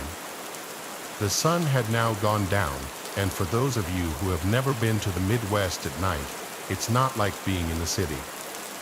When the sun goes down, there is no ambient light whatsoever. No street lights, no lights from a major city giving off the comfortable orange glow, nothing. Just an endless darkness in all directions. Even the highway offered no lights. I turned on the high beams and could barely see 50 feet in front of me. My spider sense was tingling at this point, but we pressed on. What other choice did we have? Minutes passed, but they felt like hours. I kept my eyes peeled for any possible animals that might dart out in front of me. Suddenly, the car started to shudder. My friend and I both shared an "oh, look" as we started going up another hill. The car barely made it up and crested the hill. As we did, we saw our salvation, lights from a gas station. If I had only known what was going to happen next, I would have gotten out of the car and run back to the interstate. We rolled down the hill and entered what I can only describe as a ghost town. There were buildings, shops, and houses, every single one of them boarded up. There was one exception, a church set opposite the station. One of those old ones you would usually see in New York or Paris. It appeared to be sandstone with a huge steeple. It looked like it was brand new, with a nicely manicured lawn and a huge red wooden door. The stained glass windows that lined the outside had pictures telling a story. However, instead of telling the story of the Stations of the Cross or the Virgin Mary, as most churches had, these showed depictions of people burning in fire, their faces twisted in agony under the cloven hoof of what I could only think was the devil. The hair on the back of my neck stood up. Something here just didn't feel right. The car died about 500 feet from the gas station, so we got out and pushed it the rest of the way. As we got out, I heard something barely audible, almost like a humming, coming from the church. My buddy didn't hear anything, so I assumed I must just be tired. The pump was new with one of the credit card readers, which struck me as odd, considering everything else in this town, save the church, looked like it hadn't had anyone living in it for at least 30 years. We filled up without incident, and as we finished, the sound, which now sounded like a humming droning, got louder. We got back into the car and left. The road we came in on was a one-way, so the only way out was to go further into the town and hopefully find a road that led back to the interstate. As we drove, We saw more light being reflected off the buildings. We pulled into a town square where there was a huge stage and hundreds of chairs set up for what looked like a concert of some sort. The light was coming from a bonfire in the center of the audience area. As we pulled further into the square, we could see a guy playing music for no one. There wasn't one person in any of the seats. I used to work in the music industry. I know a sound check when I see one. Usually, that happens before the concert, so a musician can check his or her sound with the guy running the soundboard. With no one around, this was not it. He was covered in sweat, screaming his music and playing almost like his life depended on it. We came to a T intersection and a stop sign. We had the windows down because it was summer and we were trying to save gas by not using the AC. The droning humming I heard had gotten louder. It was almost like it was in my head, beating my brain. Now it sounded like it was coming from the buildings themselves. It got louder and louder. The guy playing music screamed even louder, almost like he was fighting the sound. Then a whole lot of things happened at once. The humming reached fever pitch and then stopped abruptly. The bonfire went out. The guy on stage stopped playing. Down on the right of the road, which looked like it was the only way back to the highway, came a mob of people with pitchforks, boards, rocks, and one guy had what looked like a samurai sword. Looking back now, I remember thinking it strange that no one had a gun considering where we were. They came running towards us, screaming and waving their weapons. My buddy and I covered our heads in anticipation of the beating of our lives. They started pounding on the car, even going so far as to break one of the little windows in the back seat. I threw the car in four-wheel drive and slammed the accelerator. The car lurched forward, plastering a few people onto the windshield, but ultimately we broke through the mob. The ones who weren't knocked down from the impact of the car started storming the stage. They jumped onto it and started assaulting the musician with their weapons, his screams echoing off the derelict buildings. I didn't waste any time. I slammed on the gas pedal, cut the wheel, and sped out down the road to the right, the whole time with my friend screaming obscenities.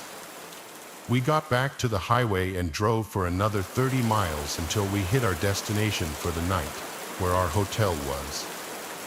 We got into our room, trying to make sense of what we had just seen. As I put my bags down, I looked at my friend and he looked at me. We both agreed to go to the police in the morning, as it was now about 3 a.m. The next day, we woke up, packed our overnight bags, and went out to our car. We immediately drove to the police department and asked to speak to a detective, as we had a crime to report. A small bald man from a desk stood up and invited us to come and sit with him. We then proceeded to tell him the whole thing. When we were finished, he asked us, pale as a ghost, "Did you tell anyone else this?" We, of course, responded in the negative, to which he replied, "Good. Keep it that way." With his hands shaking, he showed us the door, and we left. We never spoke of it to anyone else.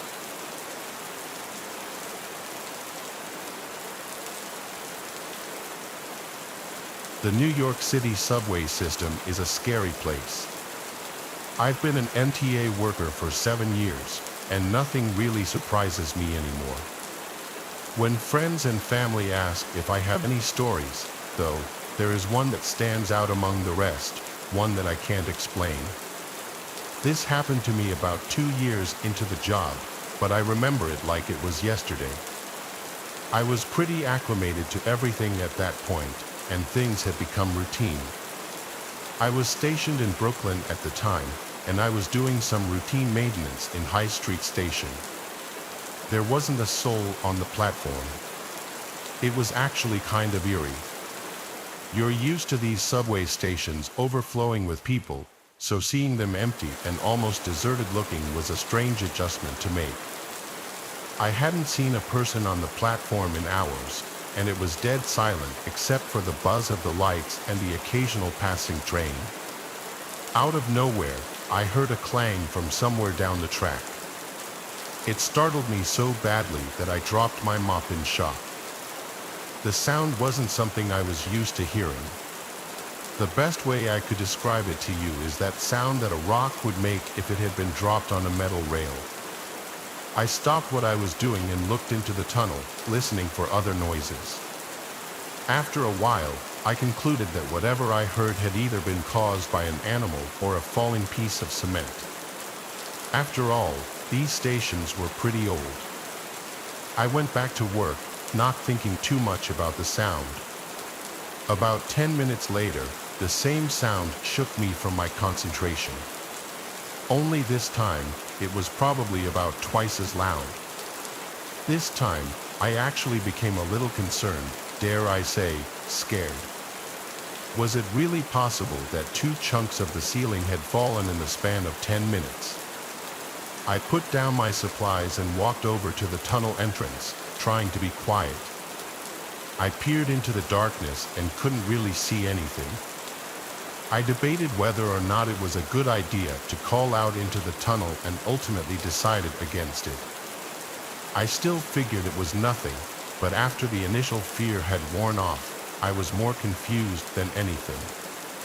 I kept trying to think of things that could make a sound like that, not once, but twice. It was especially bizarre since the second sound was louder. I tried to keep my mind off the sounds and went back to work, finding a good rhythm again. I was almost done with my work on this platform and was pleased that I'd get to leave this weird station soon. As I was wrapping things up, I heard something that gave me the chills. A child's voice called out for help from inside the tunnel, and he sounded like he was in distress. I instantly stopped what I was doing and made my way over to the edge of the platform. I hesitated for a few seconds before deciding that a child in anguish wasn't something my moral conscience would allow me to ignore. I walked down the steps leading onto the tracks and waited for my eyes to adjust to the darkness. I shouted into the tunnel, asking the kid if he was okay. No response. That's weird, I thought, starting to feel nervous about this encounter. Just then, the kid's voice rang out again, repeating his call for help. I yelled back, asking him if he could hear me. He responded, yes, and I asked where specifically he was. There was a brief moment of silence before he just said, in front of you. Just keep walking. I really didn't want to, but couldn't just leave some helpless kid all alone on those tracks. It was dangerous. I began walking forward when something dawned on me. I yelled into the darkness one more time, this time asking the kid what was wrong. An uncomfortable pause again before the kid responded, just keep walking. I didn't like that. This whole thing was off. My eyes finally adjusted to the darkness, and I was able to slightly make out what was in front of me. There actually was what looked like the shadow of a kid just up the tracks, but there was something else that almost made me scream in fear, another shadow, this one much taller, obviously an adult. My blood ran cold, and I stopped in place. This wasn't happening to me. As slowly as I could, I turned around and made my way back to the platform. Luckily, I wasn't chased on the way back. The kid shouted, "Wait, where are you going?" once I reached the platform, but I wasn't sticking around another second. I made my way up the stairs and called the police as soon as I got cell service. I told them everything, and police were swarming the platform in a matter of minutes. I waited to see what they turned up. After about 30 minutes of searching, they did find something chilling. There was a single kid shoe just lying in the tunnel, which the police hypothesized could have signified a struggle. After hours more of searching and scouring every available database for missing children, we were told we'd receive a call if anything ever came up. It was concluded that whoever had been down there, though, had hidden somewhere in the tunnels. I have no idea what to think of this experience. This is the best theory I can come up with. Some psycho kidnapped a child and forced him to yell for help in an attempt to lure some unsuspecting Good Samaritan into a trap. Or hell, maybe it's their own kid who they're raising to also be a psycho. I can't think of any other reasonable explanation besides this one. But if I'm right, I can only imagine what that kid must be going through.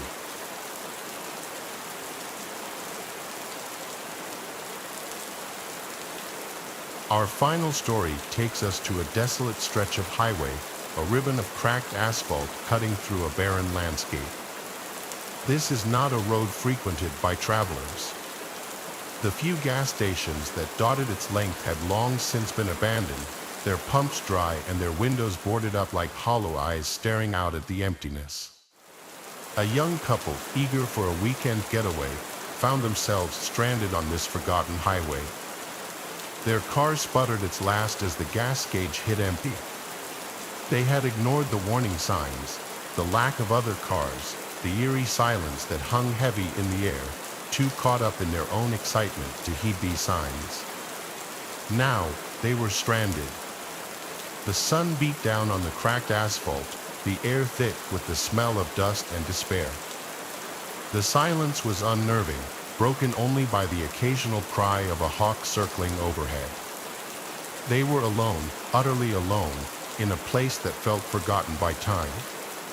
They decided to walk, hoping to find help, a glimmer of hope in this desolate landscape. Mile after mile, they walked, the sun beating down on them relentlessly. Their throats were parched, their energy draining with each step. The highway stretched out before them, an endless ribbon of asphalt leading nowhere. As they walked, they noticed something strange, cars abandoned on the roadside, seemingly frozen in time. Some were old and rusted, others surprisingly new, their paint still gleaming under the harsh sun. Each car was eerily empty, their interiors undisturbed, as if their occupants had vanished into thin air. Fear, primal and instinctive, began to creep into their hearts.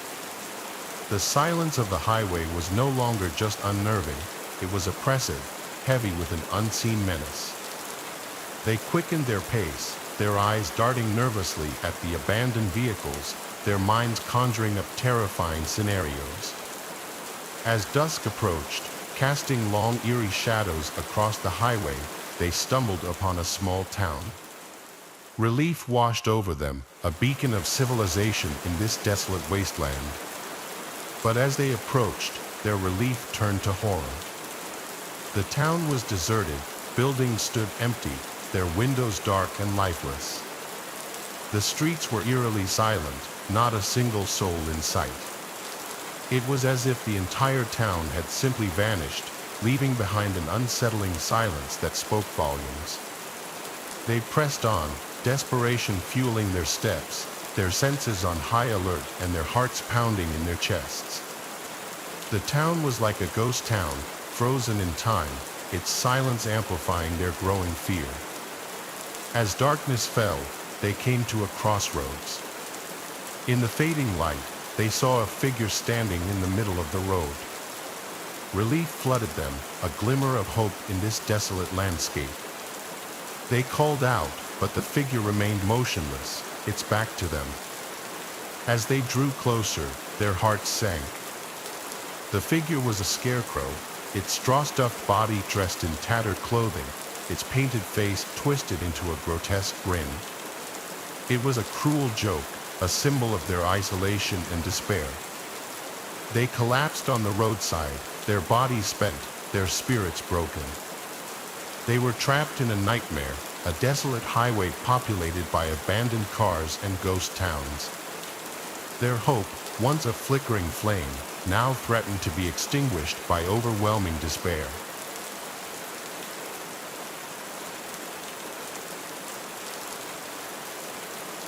Out of the dark forest, I was hitchhiking from Liège, Germany, to Paris. He was a French man, a somewhat dirty and unshaven driver, small and shabby. He agreed to give me a ride in his car, a ride with him to Paris where I needed to pick up. My paintings were from an exhibition I had there. It was October, I was 30 years old, and he seemed about the same age. He spoke broken English, I spoke no French at all. I really didn't have a clue who this guy was. The day was mild, sunny, and blue. It was a warm and comfortable French day, a great day to hitchhike. It was around 4:30 p.m. when I met him at a gas station somewhere in France. I hopped into his little old car, happy to have scored a ride. We drove off to Paris on the main highway. After some small talk, mainly about where I'm from, he reached over my lap and opened the glove compartment. He pulled out what looked like a bunch of passports. They were passports. He handed me all four. The first was a pretty girl who was his girlfriend and had died falling off the back of his motorcycle, he said. The second was a girlfriend who had died in a car crash. He told me the third girlfriend died from a brain tumor and the fourth fell off a horse. He said, "I'm such an unlucky man." I agreed he was unlucky. The uneasiness started then and only grew as the miles rolled on. He was in possession of 4 young women's passports. Soon after showing me the passports, the man said he wanted to take a shortcut to Paris. It wasn't really a question to me. Excellent, I thought, get me out of here ASAP. I assumed we would cut through some charming French villages on secondary roads, past houses and farms, but no. Instead, we turned off onto an implausible dirt road off the main highway. Oh, I thought. Not good, but I kept silent. Why we keep quiet is a mystery, perhaps because of our dumb manners. At first, the road was out in the open through a field. We rolled over the typically vivid green French hillside until we finally reached the oncoming heavy woods. The road narrowed. It grew instantly darker as we entered the forest. The interior of the forest was creepy. The woods looked like the perfect place to hide something. I still found the woods beautiful and dreadful. It was at this point that my French driver shouted in broken English, "I don't want to speak English anymore." This was definitely not a request. Then silence, uncomfortable silence in the darkening forest. I started to feel a small trickle of adrenaline in my body. My fight or flight instinct was warming up. Communication had now officially ended, just silence. I pondered this because I knew I would surely have questions as we would get deeper and deeper into the thickening woods. I knew, though, that I wouldn't ask anything. Nothing. It was now 5 p.m., and the sun was fading fast. The woods grew darker. The driver seemed so tense, and I could tell he was in deep thought. I noticed his lips moving almost imperceptibly. They were rigid, snake-like. I myself had moved my hand to the car door handle, a movement I'm sure could not have been missed. The car was slowing down.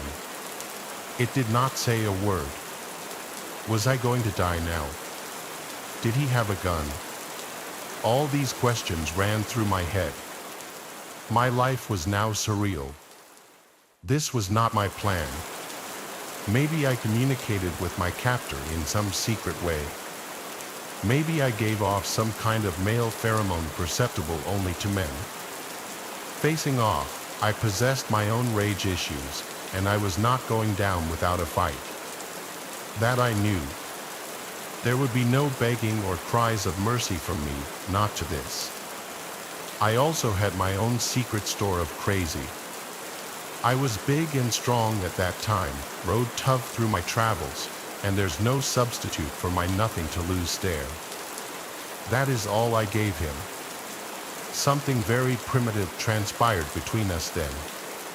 I think rather quickly, in a matter of seconds, It's a sort of inner calculus as to whether one can overcome, stop, or kill the other guy or not, and all its peripheral considerations, not the least blood, gore, strength, and alas, dying. I don't think these calculations are the same when the victim is small and scared, begging and weak. I think between those two uneven people, it just becomes bloodlust, power, panic, scratching, and doom. 5:12 p.m. The car was now moving really slow. I entered a very strange and new place in myself. I was transformed with very little preparation, transformed into a potential killer myself, maybe. My chauffeur could read my mind, or my body language, or sense my intent, or see my hand on his dirty door handle. It was the moment of truth, and then we suddenly started to speed up. Thank God. Out of those woods. Odd how these memories have come back to me as I write this. Some memories I'm not certain of. Like, did he say he had to hit one girlfriend with a shovel because she attacked him and would not be quiet and leave him in peace? Did he really explain the 2 backpacks on the back seat? Did I not hear that on purpose? Did I later imagine those words? Did I see more passports in his glove box than the 4 he pulled out? Why didn't I say, stop the car, after the passport show? The road began to widen, and we emerged out of the dark forest into the setting sun, dark red and orange in the sky. I could hear and then see the highway. Now I saw tiny houses across the highway. I had no idea where exactly I was. The Frenchman asked me if I wanted to spend the night at his house. We could eat dinner together. A quick film of his filthy torture chamber basement ran through my head. I politely said no. My first words spoken since the order not to speak English. I sincerely think that had I broken that command and blabbered something in the woods, my story might have had a different ending. It all came down to silence. I can be silent sometimes. One needs to be to contemplate the next move. Maybe one of the faces in the passports may not have been able to spring over her nature and started to talk or beg with fear. Would that have fed the killer's darkness as evil? Who really knows? I got out at the side of the highway, and with night settling in, I watched him drive away. I never went to the police because I didn't speak French, and I thought maybe my imagination was just too damn active. I yelled something into the night sky, just wondering what the hell had just happened. It was fully dark now. I was exhausted after that little adventure and soon fell asleep on the side of the highway. The next morning, I was worried about what the new day would bring.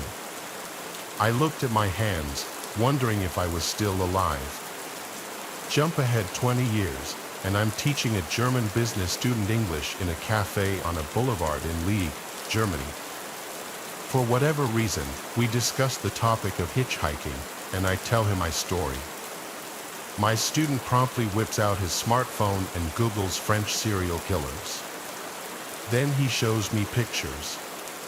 There he was. I was shown a photo of serial killer Patrice Allegre. It was him, all those years ago, me and him on that strange ride.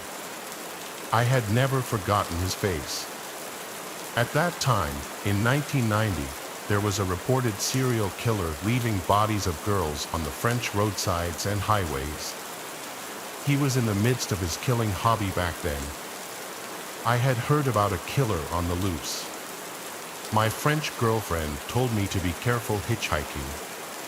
I've often wondered if the murdered women and other men may have been buried in those woods we passed through slowly. I now wish I had gone to the police and have since subsequently tried. He's in jail, and they're not interested. Maybe I could have helped stop more murders back then. That's heavy on my soul. Since then, I've felt the dark light in my body. Maybe the souls of the girls escaped with me, desperate to get out of the forest.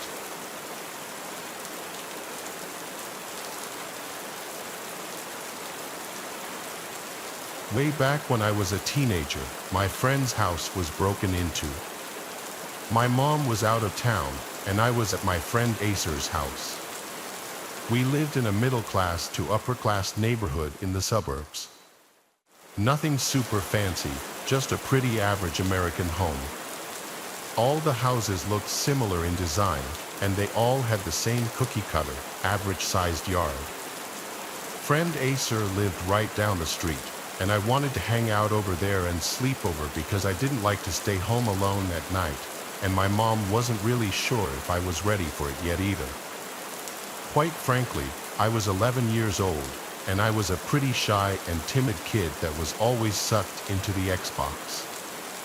I didn't play sports, and my dad wasn't in the picture very much. I was kind of a mama's boy, as embarrassing as that is to admit, but it's the truth. I was scared to stay home alone for a whole night. It was okay, though, because Acer's parents let me sleep over. Acer's parents, Beck and Irina, were really cool. It was a Saturday night, and they were also having company over.